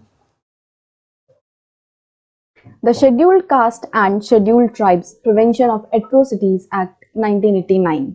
सो लास्ट वीडियो में हमने रत्नाम की स्टोरी पढ़ी थी और उसमें देखा था कि जब जो पावरफुल कास्ट है उन्होंने जब रत्नाम के साथ बहुत ज्यादा गलत किया, उनके घर वगैरह जलाने स्टार्ट कर दिया, उनका बहिष्कार कर दिया, तो उसके बाद रत्नाम ने परेशान होकर पुलिस स्टेशन में एक कंप्लेन जो है वो फाइल करी थी। और वो जो कंप्लेन थी वो किसके अंडर फाइल करवाई थी? रत्नाम ने इस एक्ट के अंडर वो कंप्लेन फाइल करवाई थी। तो अब देखते हैं कि ये जो एक्ट है the schedule caste and the schedule tribes prevention of atrocities act, ये क्या है, किस लिए ये लाया गया और इसके क्या क्या फायदे हैं, किस तरीके से ये schedule caste and schedule tribes को फायदा पहुंचाता है। Ratnam sought the support of law, filing his complaint under the above act to protest against the domination and violence of the powerful caste in his village. तो रत्नाम ने इस act के अंदर जो है अपनी कंप्लेंट फाइल करी थी ताकि उसके साथ जो गलत हो रहा है, जो पावरफुल कास्ट अपने आप को डोमिनेट करने की कोशिश कर रही है, रत्नाम को दबाने की कोशिश कर रही थी, तो उस सबसे जो रत्नाम है वो प्रोटेक्शन पा सके, उसलिए उसने इस एक्ट के अंदर कंप्लेंट जो है वो फाइल कराई थी। This act was framed in 1989 in response to demands made by Dalits and others that the government must take seriously the ill treatment and humiliation Dalits and tribal groups face in an everyday sense. तो ये जो act है वो 1989 में आया था। तो जब भी किसी एक्ट के पीछे इस तरीके से ईयर लिखा होता है उसका मतलब वो जो एक्ट है वो उस ईयर में लाया गया। तो ये एक्ट 1989 में लाया गया था। और ये किस लिए लाया गया? क्योंकि इस टाइम पे जो दलित हैं और जो दूसरे इसी तरीके के मार्जिनलाइज्ड ग्रुप्स हैं उन्होंने आवाज उठाई और गवर्नमेंट को बोला कि उन्हें जो भी गलत चीजें हो रही हैं दलित्स के साथ, जिस तरीके से उन्हें गंदे तरीके से ट्रीट किया जा रहा है, उनके साथ जो है ज्यादती हो रही है, ह्यूमिलिएशन, जिस तरीके से उनकी बेइज्जती की जाती है, गलत तरीके के रिचुअल्स के नाम पे उनको ह्यूमिलिएट करने की कोशिश की जाती है, तो उन सभी प्रैक्टिसेस को बंद करने की मांग जो है दलित ने की गवर्नमेंट से। और इन सभी डिमांड्स के रिस्पॉन्स में जो गवर्नमेंट है उसने ये एक्ट लाया। While such treatment had persisted for a long time, it had acquired a violent character in the late 1970s and 80s. अब वैसे तो इस तरीके का जो ट्रीटमेंट है जो दलित्स के साथ जो अपर कास्ट वाले लोग हैं वो कर रहे थे, वो काफी लंबे समय से चलता आ रहा था। बट इस पूरे ट्रीटमेंट में, इस पूरा जो व्यवहार था अपर कास्ट का दलित को लेकर, वो बहुत ज्यादा वायलेंट हो गया, बहुत ज्यादा हिंसा वाला हो गया 1970s एंड 1980s के टाइम पे। इस दौर में हमें देखने मिला कि अपर कास्ट जो है वो बहुत ही ज्यादा हिंसक जो है तरीके से दलित्स को ट्रीट कर रही थी, उन्हें पे अत्याचार कर रही थी। During this period, in parts of southern India, a number of assertive Dalit groups came into being and asserted their rights. They refused to perform their so-called caste duties and insisted on being treated equally. तो इस time पे क्या हुआ, southern India में बहुत सारे जो दलित groups थे, असर्टिव दलित ग्रुप्स जो हैं वो निकल कर आए। असर्टिव मतलब क्या? कोई भी ऐसा ग्रुप या पर्सन, उसे हम तब असर्टिव कहते हैं जबकि वो अपने व्यूज को, अपने मत को बहुत ही स्ट्रांगली दूसरों के सामने रख सके। तो इस तरीके के दलित ग्रुप जो कि अपनी आवाज को बहुत ही अच्छे से उठा रहे थे, अपनी बात को अच्छे से रख रहे थे, इस तरीके के लोग हमें इस दौर में 1970s से लेकर 1980s के टाइम में जो है देखने मिले। और उन्होंने अपनी बात को रखा, उन्होंने अपने राइट्स पे जोर दिया। उन्होंने कहा कि हमें हमारे राइट्स जो है वो चाहिए, और उन सभी तरीके के कास्ट ड्यूटीज को उन्होंने करने से मना कर दिया जो कि उन्हें ह्यूमिलिएट करती थी, जो कि उनका एक्सप्लॉइटेशन करती थी। राइट, जैसे कि हमने रत्नाम के केस में देखा कि किस तरीके से उन्हें जो रत्नाम है और जो दलित लोग हैं उनको क्या कहा जाता था कि प्रीस्ट के पैर धो और फिर उससे नहाओ पानी से। तो इस तरीके कैसे ह्यूमिलिएशन वाली जो रिचुअल्स थी, इस तरीके की सो कॉल्ड जो ड्यूटीज थी, उनको इन सभी लोगों ने, दलित्स ने करने से मना कर दिया। This resulted in the more powerful caste unleashing violence against them. But जब इन लोगों ने उन सभी ड्यूटीज को करने से मना कर दिया तो जो पावरफुल कास्ट हैं वो बहुत ज्यादा गुस्सा हो गई, और गुस्से में उन्होंने क्या किया, इन लोगों के साथ अत्याचार करना शुरू कर दिया, इनको मारना पीटना। और जिस तरीके से हमने रत्नाम के केस में देखा, इसी तरीके से इन लोगों के साथ भी जो वायलेंस है वो होने लग गया। In order to indicate to the government that untouchability was still being practiced and in the most hideous manner, Dalit groups demanded new laws that would list the various sorts of violence against Dalits and prescribe stringent punishment for those who indulge in them. अब वैसे तो जब हमारा देश आजाद हुआ था, जब हमारा कॉन्स्टिट्यूशन बना था, तभी जो ये अनटचेबिलिटी की प्रैक्टिस है उसे अबॉलिश कर दिया गया था। बट हम देख रहे हैं कि अभी भी 1970s 80s के टाइम तक भी जो अनटचेबिलिटी है वो देखने मिलती है। राइट, और बहुत ही बड़े लेवल पे देखने मिल रही थी।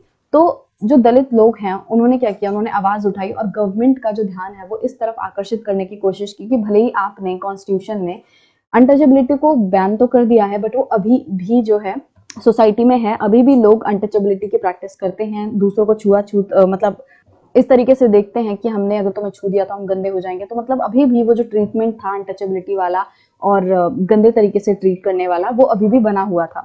तो दलित्स ने बोला कि नए लॉज जो हैं वो आने चाहिए जिनमें कि अलग अलग तरीके के जो वायलेंस उनके साथ हो रहे हैं उनको लिस्ट किया जाए कि दलित्स के साथ इस तरीके के जो वायलेंस है वो होते हैं और वो नहीं होने चाहिए, और साथ ही साथ जो पनिशमेंट उनको मिलेगी वो भी इस लॉज में होनी चाहिए। Likewise, throughout 1970s and 80s, Adivasi people successfully organized themselves and demanded equal rights and for their land and resources to be returned to them. अब जैसे हमने दलित्स की बात की, वैसे ही 1970s एंड 80s के टाइम पे क्या हुआ, जो आदिवासीज हैं उन्होंने भी अपने आप को ऑर्गेनाइज किया, वो एकजुट हुए और अपनी जो हक हैं उनके लिए उन्होंने आवाज उठाई। उन्होंने इक्वल राइट्स जो है वो डिमांड किए कि जिस तरीके से दूसरे लोगों को राइट्स मिल रहे हैं वैसे भी हमें भी हमारे राइट्स जो है वो मिलने चाहिए। और उन्होंने क्या कहा कि जो उनके लैंड्स और रिसोर्सेज जो हैं जो उनसे छीन लिए गए हैं वो भी उनको वापस दे दिए जाएं।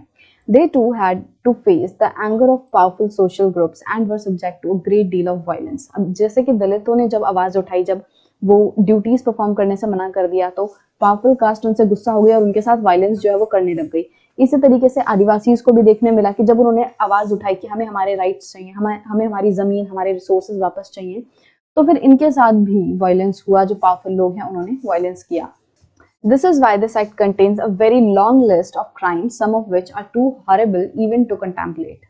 अब क्योंकि दलित्स एंड आदिवासीज के साथ इस तरीके से बहुत सारे क्राइम्स हो रहे थे, बहुत सारे जो वायलेंस है वो हो रहे थे, तो इस एक्ट में क्या है, बहुत लंबे लिस्ट है क्राइम्स की जो कि उनके साथ हो रहे हैं। और कुछ क्राइम्स तो ऐसे हैं जो कि हम सोच भी नहीं सकते, मतलब कि सोचने में भी हमें डर लगता है, इस तरीके के क्राइम्स जो है वो उनके साथ हो रहे हैं। The act does not only describe terrible crimes but also let people know what dreadful deeds human beings are capable of. तो इस एक्ट में सिर्फ और सिर्फ हमें यही नहीं पता चलता कि किस तरीके से क्राइम्स जो है वो दलित्स एंड आदिवासीज के साथ हो रही हैं, बट इससे हमें ये भी पता चलता है कि इंसान जो है वो कितना नीचे गिर चुका है और वो किस तरीके की गंदी हरकतें कर सकता है। In this sense, laws such as these seek to both punish as well as influence the way we think and act. तो इस तरीके के जो लॉज हैं वो इन लोगों को, जो गुनहगार हैं, उन्हें पनिश करने पे तो जोर देते ही देते हैं, साथ ही साथ वो हमें सोचने पर भी मजबूर करते हैं कि जिस तरीके से हम सोचते हैं, जिस तरीके से हम दूसरों को देखते हैं, तो हमारा जो सोचने का नजरिया है उसको भी चेंज करने पे ये लॉज जोर देते हैं। The act distinguishes several levels of crimes. तो इस एक्ट में जो क्राइम्स हैं वो अलग अलग लेवल्स में बटे हुए हैं, अलग अलग तरीके के क्राइम्स इसमें बताए हुए हैं। Firstly, it list modes of humiliation that are both physically horrific and morally reprehensible and seeks to punish those who force a member of a scheduled caste or scheduled tribe to drink or eat any inedible or obnoxious substance. तो ये जो act है, जैसे कि मैंने बताया, इसमें अलग अलग क्राइम्स जो हैं उसमें बांटे हुए हैं। तो पहला जो एक तरीके से लिस्ट उन्होंने दी हुई है वो है मोड्स ऑफ ह्यूमिलिएशन, कि किस तरीके से जो दलित हैं, आदिवासी हैं, उनको ह्यूमिलिएट किया जा रहा है, उनकी बेइज्जती की जा रही है, उनको बेइज्जत किया जा रहा है। और जो ह्यूमिलिएशन है वो बहुत फिजिकली भी हो रही है और मोरली रिप्रिहेंसिबल भी है। मतलब मोरली रिप्रिहेंसिबल मतलब एक तरीके से कोई ऐसा काम जो कि सोसाइटी की सीमा से एकदम बाहर है, मतलब कि जिन एक्ट्स को सोसाइटी ने बोला है कि वो ठीक है, सोसाइटी एक लिमिट बना देती है, मतलब अपने आप ही किसी भी सोसाइटी में कुछ लिमिट्स बन जाती हैं कि हाँ ये काम ठीक है, इसके बाहर आपने कुछ किया तो वो गलत होगा और वो सोसाइटी एक्सेप्ट नहीं करेगी। तो मोरली रिप्रिहेंसिबल मतलब वैसे काम जो कि इस बाउंड्री से बाहर हैं, कुछ ऐसे काम जो कि बहुत ही गंदे हैं और सोसाइटी उनको बिल्कुल भी एक्सेप्ट नहीं कर सकती। तो इस तरीके के जो ह्यूमिलिएशन है वो भी इनमें लिस्ट है।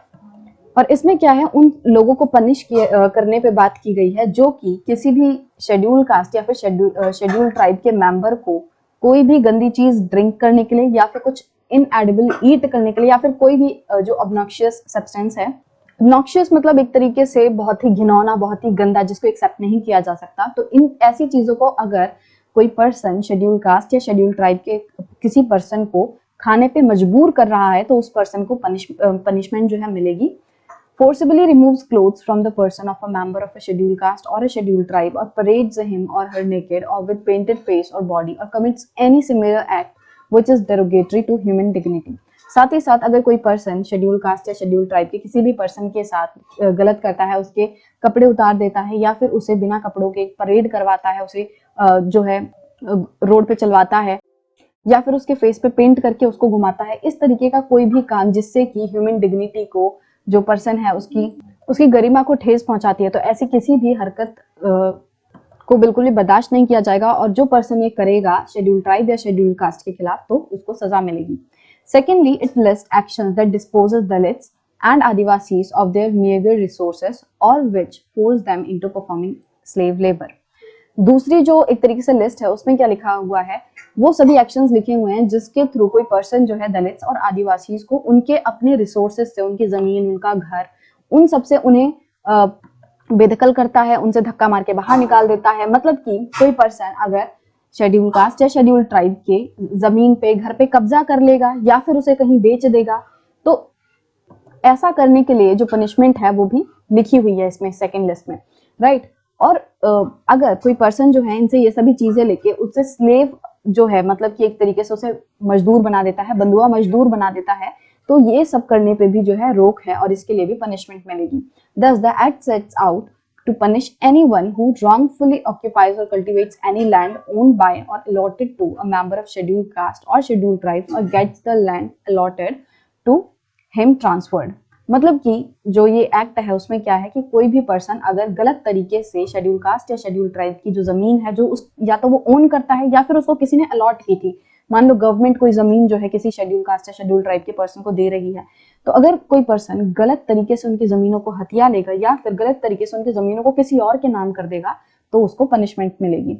At another level, the act recognizes that crime against Dalit and tribal women are of a specific kind and therefore seeks to penalize anyone who assaults or uses force on any woman belonging to a scheduled caste or a scheduled tribe with intent to dishonor her। साथ ही साथ ये act जो है वो ये भी recognise करता है कि जो crime Dalit and tribal womens के साथ होते हैं वो कुछ स्पेसिफिक तरीके के होते हैं, अलग तरीके के होते हैं, और कोई भी पर्सन एससी या एसटी कम्युनिटी की कोई भी वुमेन है उसको परेशान करेगा, उसके साथ कुछ गलत करेगा, तो उसको भी पेनलाइज जो है, उस पर भी जुर्माना लगाया जाएगा, उस पर भी पनिशमेंट जो है उसको मिलेगी। और इसका मतलब क्या हुआ कि कोई भी पर्सन जो है वो शेड्यूल कास्ट या शेड्यूल ट्राइब की जो वुमेन है उसको असॉल्ट नहीं कर सकता, उसे परेशान नहीं कर सकता, उसको अगर वो फोर्स करेगा तो उसको क्या है, पनिशमेंट मिलेगी, राइट। तो हमने देखा कि इस एक्ट में क्या है, बेसिकली जितने भी तरीके के क्राइम्स दलित्स एंड आदिवासी के साथ हो रहे हैं उनकी लिस्ट है और साथ ही साथ जो भी लोग ऐसा करेंगे उनको पनिशमेंट मिलेगी, ऐसा भी उस एक्ट में लिखा है, राइट। और यहाँ पे एक बॉक्स दिया हुआ है जिसमें कि कबीर जो हैं वो इस अनटचेबिलिटी के ऊपर सवाल उठाते हैं, तो हम देखते हैं इसमें क्या लिखा है। Pandit, look in your heart for knowledge. तो जो कबीर है वो पंडित को बोलते हैं, पंडित जो है वो बेसिकली ऊंची कास्ट जो है वो मानी जाती है, तो इसीलिए वो उनको बोल रहे हैं कि तुम नॉलेज जो है वो स्क्रिप्चर्स वगैरह में, वेदों में ढूंढते रहते हो, तुम वहां मत देखो, नॉलेज को तुम अपने दिल में ढूंढो। Tell me where untouchability came from since you believe in it. वो कहते हैं कि तुम मुझे बताओ कि क्योंकि तुम अनटचेबिलिटी में मानते हो, तो बताओ ये जो छुआछूत है वो कहाँ से आई, क्योंकि तुम इसमें बिलीव करते हो, तुम्हें पता होगा ये कहाँ से आई। Mix red juice, white juice and air, a body bakes in a body. तो वो कहते हैं कि तुम चाहे लाल रंग को मतलब जो लाल जूस है उसको मिला लो, व्हाइट जूस को मिला लो और एयर को मिला लो, मतलब कि कोई भी जो इंसान है वो इन्हीं चीजों से बन के मिला है, उसमें हर एक इंसान में सेम जो है खून है, सेम वो एयर ले रहा है, सबकी बॉडी जो है वो एक समान है। वी ईट बाय टचिंग, और ऐसी क्या चीज है जो हम छू के जो है नहीं करते, हम खाते हैं तो हमें खाना छूना पड़ता है, हम धोते हैं, कोई भी चीज अगर हम धोएंगे हमें उसको छूना पड़ेगा, हम जो है इस वर्ल्ड में पैदा भी टच के कारण हुए हैं। सो हु अनटच्ड, वो कहते हैं कि फिर कौन है ऐसा दुनिया में जो अनटच्ड है, कौन जो है वो ऐसा है जो कि अछूता है। आस्क कबीर, कबीर ऐसा पूछते हैं। Only she who is free from delusion, तो सिर्फ और सिर्फ इस दुनिया में वही अछूता है जो कि मोह माया से दूर है। तो इस पोएम में कबीर जो है वो प्रीस्ट को चैलेंज कर रहे हैं, जो उसका अनटचेबिलिटी है, जो छुआछूत की जो उन्होंने मानसिकता बना रखी है उसको वो चैलेंज कर रहे हैं, उससे क्वेश्चन पूछ रहे हैं। He asked the priest to look for knowledge in his heart and not in the scriptures. वो प्रीस्ट को कह रहे हैं कि तुम नॉलेज अपने दिल में ढूंढो, ना कि स्क्रिप्चर्स में। Kabir goes on to describe how every human body is made of blood, air and has spent 9 months in the mother's womb. तो कबीर जो है वो कहते हैं कि किस तरीके से सभी लोग जो है वो एक ही हैं, एक तरीके से पैदा होते हैं, एक ही तरीके से जीते हैं, सब जो है वो सब में खून है, सब में एयर है, सभी एक तरीके से जो है जो माँ है उसके गर्भ में रहते हैं, and that everything in the world is created by touching something, whether it be a pot, a human being और अ पेंटिंग। और हर चीज जो है इस दुनिया में वो छूकर ही बनाई जाती है, चाहे वो कोई पॉट हो, मटका हो, या फिर कोई पेंटिंग हो, या फिर कोई भी चीज हो। He takes the word untouchable and gives it a very different meaning। अब यहाँ पे उन्होंने untouchable जो word है उसको एकदम से ही अलग मतलब दे दिया है। He claims that untouchability is the highest state of knowledge। वो कहते हैं कि जो untouchability है वो knowledge की सबसे highest stage है। मतलब जब आप सबसे highest knowledge, सबसे परम ज्ञान जो है जब आप प्राप्त कर लोगे तब आप untouchable होगे। It means not be touched bye narrow limiting ideas. और इसका मतलब क्या है कि जब आप हाईएस्ट जो नॉलेज है वो अटेन कर लोगे तब आप अनटचेबल होगे, मतलब कि तब आप सारे जो लिमिटिंग आइडियाज हैं, सारे बंधन है, मोह माया है, उससे दूर हो जाओगे। Therefore, Kabir finally turns the idea of untouchability on its head from the lowest to the highest state that a human being can achieve। तो कबीर ने क्या किया, अपने आप से ही जो वर्ड अनटचेबल है उसको एकदम से अपोजिट मीनिंग जो है वो दे दिया। अनटचेबल जो वर्ड है वो किसके लिए यूज किया जा रहा है कि सबसे लोएस्ट कास्ट के लिए, बट उन्होंने कहा कि जो अनटचेबल है वो तो वो है जिसने परम ज्ञान जो है वो प्राप्त कर लिया है। तो सबसे लोएस्ट स्टेट से उन्होंने सबसे हाईएस्ट जो स्टेट है वो अनटचेबल वर्ड को दे दी, और अपने ही तरीके से जो वर्ड अनटचेबल है या अनटचेबिलिटी है उसको डिस्क्राइब किया। The scourge of manual scavenging. तो स्कर्च का मतलब होता है एक तरीके से कोई ऐसी चीज जो कि आपको बहुत ही ज्यादा ट्रबल में डाल दे, दिक्कत में डाल दे। और हम देखेंगे कि इसमें किस तरीके से जो मैनुअल स्कैवेंजिंग है उसकी वजह से लोगों को प्रॉब्लम्स होती हैं, और एक तरीके से जो मैनुअल स्कैवेंजिंग है वो उनके माथे पे कलंक की तरह बन जाता है। Manual scavenging refers to the practice of removing human and animal waste or excreta using brooms, tin plates and baskets from dry latrines and carrying it on the head to disposal ground some distance away. तो manual scavenging क्या होता है, इसमें जो लोग हैं वो अपने हाथों से जो वेस्ट होता है, एक्सक्रीटा होता है, मल वगैरह होता है, उसको झाड़ू से, टिन प्लेट की मदद से और बास्केटों की मदद से हटाते हैं। जैसे कि आप इस फोटो में देख सकते हो कि एक मैनुअल स्कैवेंजर जो है वो अपना काम कर रहा है। मैनुअल मतलब कि कोई भी पर्सन जब खुद काम करता है, राइट, और स्कैवेंजर मतलब गंदगी को हटाने वाला काम। तो इनका काम क्या होता है कि ये पूरे जो भी गंद है उसको उठाते हैं और फिर कुछ दूर जो इलाका है, जो जगह है या गांव है, वहां से कुछ दूर जाके उसको फेंक देते हैं। A manual scavenger is the person who does the job of carrying this filth। तो मैनुअल स्कैवेंजर कौन है, वो पर्सन है जो कि इस गंद को फेंकने का काम करता है, उठाता है। This job is mainly done by Dalit women and young girls। अब नॉर्मली क्या होता है कि ये जो काम है मैनुअल स्कैवेंजिंग का, ये दलित वुमेन या फिर जो लड़कियां होती हैं वो करती हैं, दलित कम्युनिटी की। According to the Andhra Pradesh based Safai Karmachari आंदोलन, an organization working with manual scavengers, there are 1 lakh persons from Dalit communities who continue to be employed in this job in this country and who worked in 26 lakh private and community dry latrines managed by municipalities।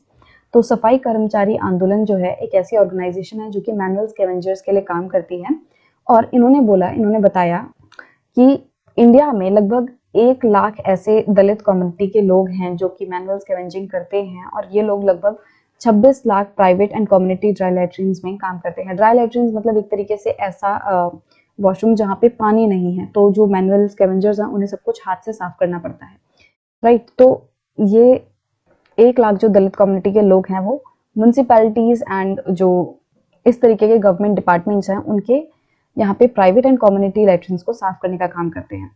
Manual scavengers are exposed to subhuman conditions of work and face serious health hazards। अब ये जो manual scavengers हैं उनको बहुत ही बुरी conditions में काम करना पड़ता है, और इस काम की वजह से उन्हें काफी सारे हेल्थ हजार्ड्स मतलब कि जो दिक्कतें हैं शरीर में वो भी होने की इनको प्रोबेबिलिटीज रहती हैं कि इनको कोई तबीयत खराब हो जाए, इनको कोई बीमारी जो है वो लग जाए। they are constantly exposed to infections that affect their eyes, skin, respiratory and gastrointestinal systems। तो ये कॉन्स्टेंटली इस तरीके के काम में इन्वॉल्व रहते हैं जिसकी वजह से उन्हें आईज, स्किन या फिर रेस्पिरेटरी एंड गैस्ट्रोइंटेस्टाइनल सिस्टम्स में प्रॉब्लम्स जो है हो सकती हैं, इन्फेक्शंस हो सकते हैं, क्योंकि नॉर्मली गंदगी से डील करते हैं, जो कचरा वगैरह है वो उठाते हैं, और उस वजह से क्या है इनको इस तरीके से इन्फेक्शन होने का डर रहता है। They get very low wages for the work they perform. और अपने इस काम के लिए उन्हें बहुत ही कम जो वेजेस हैं वो मिलती हैं। Those working in urban municipalities earn ₹200 per day and those working privately are paid much less। तो ऐसे लोग जो कि अर्बन म्यूनिसिपैलिटीज में काम कर रहे हैं उनको लगभग दिन का 200 रुपये मिलता है, और बाकी जो प्राइवेटली काम करते हैं, जो प्राइवेट जो कंपनीज वगैरह जिसे हायर करती हैं वो तो इन्हें और भी कम रुपए देती हैं। As we have read earlier in this book, the practice of untouchability has been abolished by the Indian Constitution. तो हमने पहले ही पढ़ा था कि किस तरीके से जो कॉन्स्टिट्यूशन है उसने अनटचेबिलिटी की प्रैक्टिस को बैन कर दिया है। However, manual scavengers in different parts of the country, the Bhangis in Gujarat, Pakis in Andhra Pradesh, and the Sikalyars in Tamil Nadu continue to be considered untouchable. But फिर भी हमें ऐसा देखने के लिए मिलता है कि हमारे कंट्री में काफ़ी सारे ऐसी जगहें हैं जहाँ पे मैनुअल स्कैवेंजर्स को अनटचेबल की तरह ट्रीट किया जाता है। They often live in separate settlements on the outskirts of village and are denied access to the temples, public water facilities, etc. अब नॉर्मली जो मैनुअल स्कैवेंजर्स हैं उन्हें गांव से दूर रखा जाता है। गांव के जो आउटस्कर्ट है, मतलब कि जो बाहरी वाला इलाका है गांव से, मेन गांव से दूर जो जगह है, वहां उन्हें रहने के लिए कहा जाता है। साथ ही साथ उन्हें टेम्पल्स में घुसने के लिए नहीं दिया जाता, और दूसरी जो पब्लिक फैसिलिटीज हैं जैसे वाटर फैसिलिटीज हो गए, कोई पॉन्ड है, टैंक है गांव में, तो ऐसे पब्लिक फैसिलिटीज में उन्हें नहीं जाने दिया जाता। In 1993, the government passed the Employment of Manual Scavengers and Construction of Dry Latrines Prohibition Act। तो 1993 में गवर्नमेंट ने ये वाला जो एक्ट है वो पास किया था। This law prohibits the employment of manual scavengers as well as constructions of dry latrines। अब ये जो लॉ है ये क्या कहता है कि हमारे देश में किसी भी मैनुअल स्कैवेंजर को एम्प्लॉय नहीं किया जाएगा, मतलब कि इस तरीके से जो वेस्ट है, क्रेटा है, उसको साफ करने के लिए किसी भी मैनुअल स्कैवेंजर्स को, मतलब किसी भी इंसान को नहीं रखा जाएगा कि वो ऐसे साफ करे, राइट। साथ ही साथ जो ड्राई लेट्रिन्स है उनका कंस्ट्रक्शन भी बंद होना चाहिए। In 2003, the सफाई कर्मचारी आंदोलन and 13 other organizations and individuals, including 7 scavengers, filed a PIL in the Supreme Court। So 2003 में सफाई कर्मचारी आंदोलन और 13 दूसरे जो ऑर्गेनाइजेशन थे जिसमें कि 7 स्कैवेंजर्स भी इंक्लूड थे, उन्होंने सुप्रीम कोर्ट में एक PIL मतलब कि पब्लिक इंटरेस्ट लिटिगेशन जो है वो फाइल की थी। हमने इसके बारे में पढ़ा है कि पुराने चैप्टर्स में कि ये क्या होता है, राइट। तो ये जो PIL है वो इन लोगों ने सुप्रीम कोर्ट में फाइल करी। The petitioners complain that manual scavenging still existed and it continued in government undertakings like the railways. तो ये जो ऑर्गेनाइजेशंस थे और स्कैवेंजर्स थे, उन्होंने क्या बोला PIL में कि आज भी मैनुअल स्कैवेंजिंग जो है वो होती है, आज भी लोगों को रिक्रूट किया जा रहा है मैनुअल स्कैवेंजिंग के लिए, और वो भी गवर्नमेंट डिपार्टमेंट्स में जैसे कि रेलवेज वगैरह हो गया, यहाँ पे आज भी जो मैनुअल स्कैवेंजर्स हैं वही काम कर रहे हैं। जबकि 1993 में गवर्नमेंट ऑलरेडी लॉ ला चुकी है इसको बंद करने का कि कोई भी जो मैनुअल स्कैवेंजर है उसको हायर नहीं किया जाएगा। बट 2003 में ये जो है ये लोग PIL फाइल कर रहे हैं और इस टाइम तक भी जो मैनुअल स्कैवेंजिंग है वो बंद नहीं हुई थी। तो इसी चीज को लेकर उन्होंने PIL जो है वो फाइल करी थी। The petitioners sought enforcement of their fundamental rights. तो पिटिशनर्स ने बोला कि हमारे जो फंडामेंटल राइट्स हैं वो हमें मिलने चाहिए, हमारा जो अधिकार है वो हमें मिलना चाहिए। The court observe that the number of manual scavengers in India had increased since 1993 law. और कोर्ट ने ये देखा कि 1993 में ये मैनुअल स्कैवेंजिंग को बैन करने के बाद भी जो नंबर ऑफ मैनुअल स्कैवेंजर्स है वो बढ़ चुका है, बल्कि कम होना चाहिए था ना लॉ के बाद। तो पर देखने क्या मिला कि मैनुअल स्कैवेंजर्स जो है वो अब और ज्यादा बढ़ गए हैं। इट डायरेक्टेड एवरी डिपार्टमेंट और ministry of the union government and state governments to verify the facts within 6 months। तो जो सुप्रीम कोर्ट है उसने क्या बोला, उसमें जितने भी डिपार्टमेंट्स हैं, मिनिस्ट्री हैं गवर्नमेंट के, चाहे यूनियन गवर्नमेंट हो चाहे स्टेट गवर्नमेंट हो, तो उनको बोला गया कि आप चेक करो कि कोई इस तरीके से मैनुअल स्कैवेंजर्स को आपके डिपार्टमेंट्स में हायर तो नहीं कर रखा, मतलब कि सारी जो रिपोर्ट है वो उसने मांगी।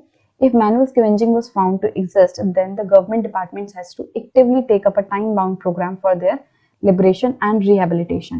तो कोर्ट ने बोला कि अगर ये चीज सच पाई जाएगी कि अभी भी गवर्नमेंट डिपार्टमेंट्स में इस तरीके से मैनुअल स्कैवेंजर्स काम कर रहे हैं, तो इन गवर्नमेंट डिपार्टमेंट्स को एक्टिवली क्या करना होगा कि जल्द से जल्द ऐसा प्रोग्राम जो है वो निकालना होगा जिसमें कि मैनुअल स्कैवेंजर्स को लिबरेट किया जाए, मतलब एक तरीके से उनको इस काम से छोड़ा जाए और उन्हें किसी दूसरी जगह रिहैबिलिटेट किया जाए। मतलब कि जिस जगह पे वो अभी काम कर रहे होंगे वहां सबको पता होगा कि ये इस तरीके से काम कर रहे हैं, राइट। और क्योंकि वो मैनुअल स्कैवेंजर्स की तरह काम कर रहे हैं तो दूसरे लोग उनको अनटचेबल की तरह ट्रीट करते होंगे, उनके साथ छुआछूत करते होंगे।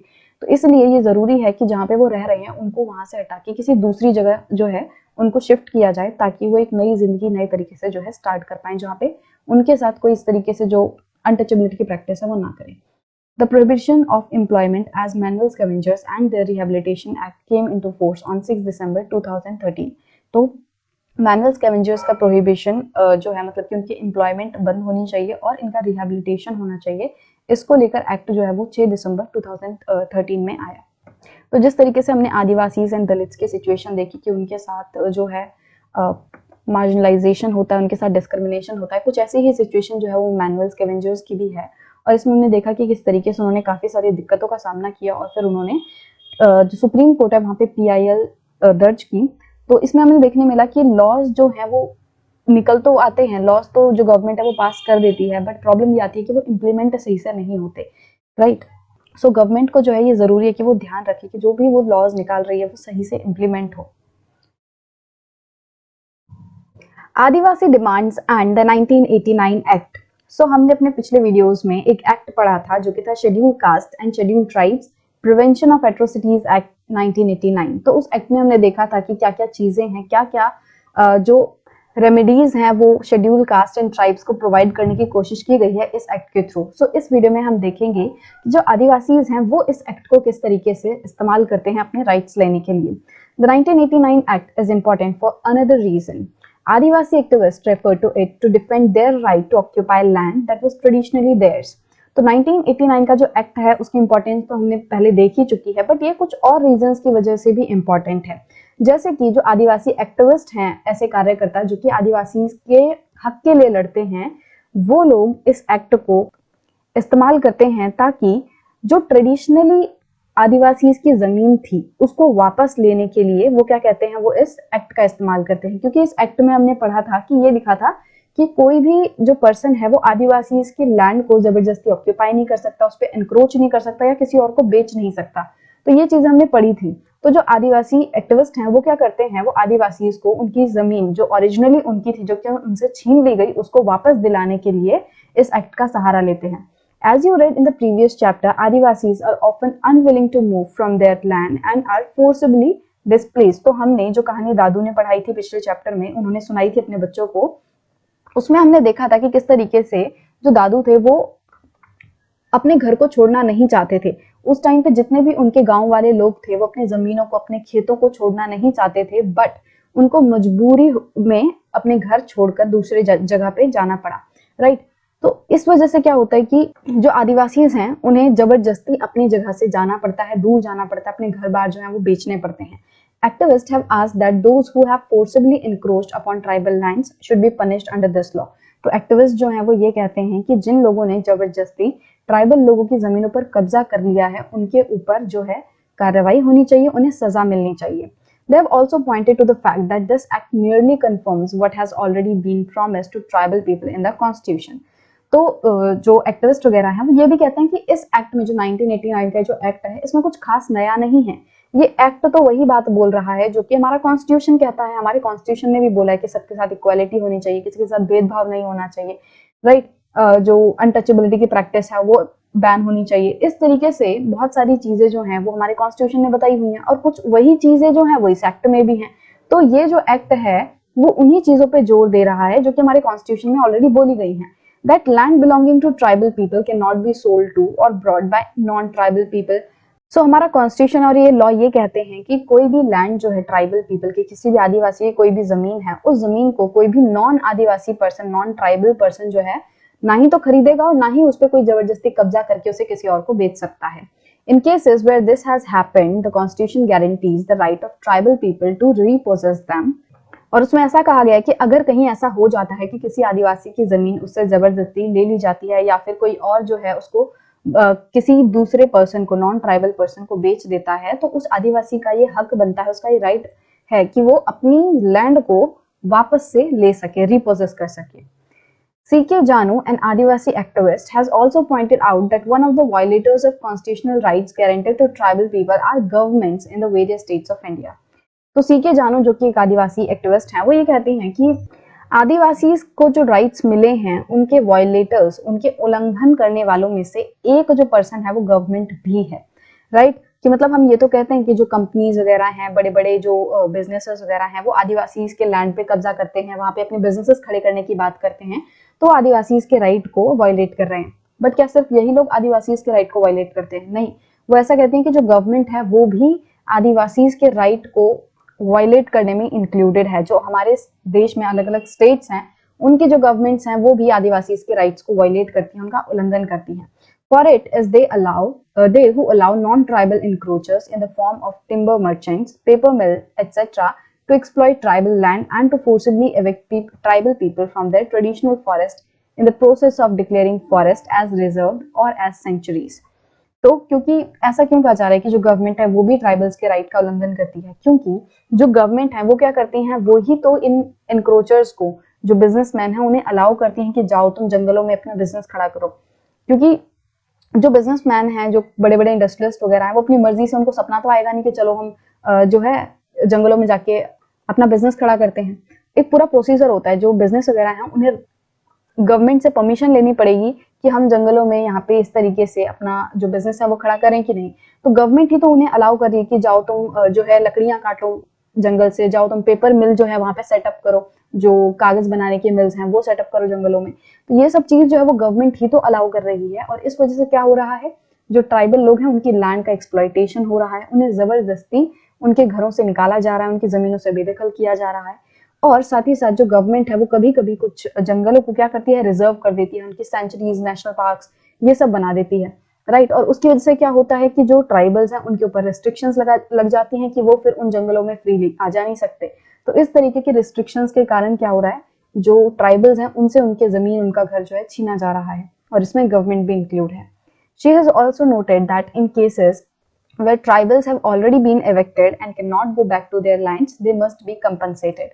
तो जो सी के जानू है वो ये भी कहती हैं कि ऐसे केसेस में जहाँ पे ट्राइबल्स की जमीन उनसे छीन ली जा चुकी है और अब ट्राइबल्स इस कंडीशन में नहीं है कि वो वापस आ पाए, कि मान लो उन्होंने कहीं और जो है अपना घर वगैरह बना लिया है, कहीं और जो है वो काम पे जो है उन्होंने काम करना शुरू कर दिया है, और अब उनके लिए ऐसा पॉसिबल नहीं है कि वो अपनी जमीन पे वापस आ सकें। तो ऐसे केस में जो ट्राइबल्स हैं उनको उनके जमीन के लिए कंपनसेट करना चाहिए, उनको उनका जमीन का पैसा मिलना चाहिए। That is, the government must draw up plans and policies for them to live and work elsewhere. और साथ ही साथ जब ऐसी सिचुएशन देखने मिलती है कि ट्राइबल्स को उनकी ज़मीन से निकाला जाता है, उनको कहीं और जाने पे मजबूर किया जाता है, तो ऐसे केस में जो गवर्नमेंट है उन्हें कुछ इस तरीके से प्लान्स एंड पॉलिसीज बनाने चाहिए ताकि जो लोग उनकी जगह से निकाले जा रहे हैं उनको कहीं और शिफ्ट किया जा सके, उन्हें कहीं और पे एक तरीके से रिहेबिलिटेट किया जाए। After all, governments spend large sums of money on building industrial or other projects on land taken from tribals, so why should they be reluctant to spend even very modest amounts on rehabilitating the displaced? तो कहते हैं कि आखिरकार जो government है वो tribals की जमीन पे ही इतना ज्यादा पैसा खर्च करती है, वहां पे डैम्स वगैरह बना रही है, वहां पे बड़े बड़े जो प्रोजेक्ट्स है वो बना रही है, तो फिर गवर्नमेंट जो है क्या थोड़ा सा पैसा उन ट्राइबल्स को रिहेबिलिटेट करने में खर्च नहीं कर सकती? तो यही बात जो है इसमें बोली जा रही है। तो कंक्लूजन क्या है इस चैप्टर का, हमने इतना कुछ पढ़ा कि किस तरीके से जो ट्राइबल्स हैं, दलित्स हैं, वो अपने हक को पाने के लिए किस तरीके से लड़ाई लड़ते हैं, और इनकी डिमांड को सुनते हुए गवर्नमेंट ने कुछ एक्ट्स बनाए हैं। और ये देखने मिलता है कि जो एक्ट्स हैं वो बन तो जाते हैं बट उनका इम्प्लीमेंटेशन जो है वो अच्छे से नहीं हो पाता, right. So as we can see, the existence of a right or law or even a policy on paper does not mean that it exists in reality.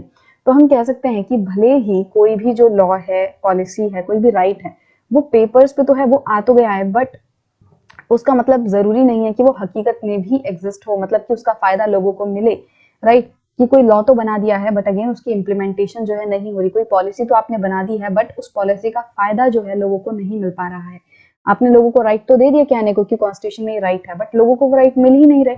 तो सबसे ज्यादा जरूरी क्या है, ये इंश्योर करना कि आप कुछ भी कर रहे हो कि वो चीज सही से इम्प्लीमेंट भी हो। People have had to constantly work on or make efforts to translate these into principles that guide the actions of their fellow citizens or even their leaders.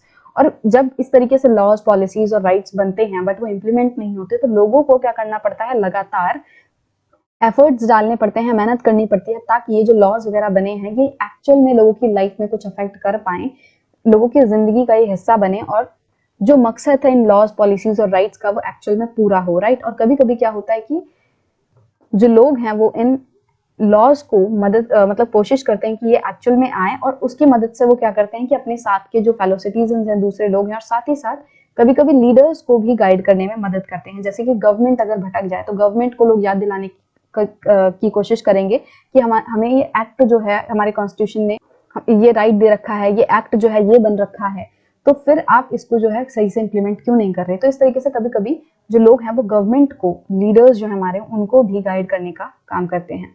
The desire for equality, dignity and respect is not new. तो ये जो Dzire है equality पाने की, उनका जो गरिमा है वो पाने की, ये नई नहीं है, ये सदियों से चली आ रही है और आज भी लोग इस चीज के लिए स्ट्रगल कर रहे हैं।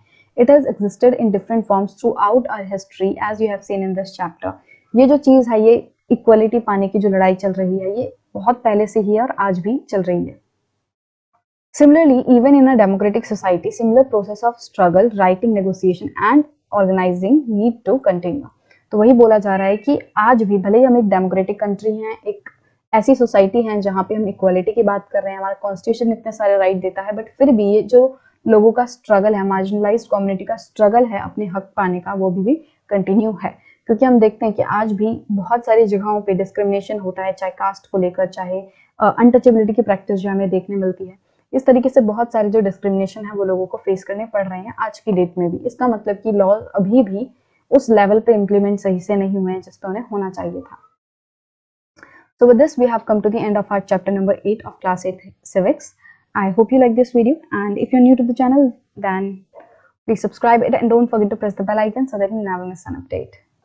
So we will meet in the next video with a new topic. Bye bye.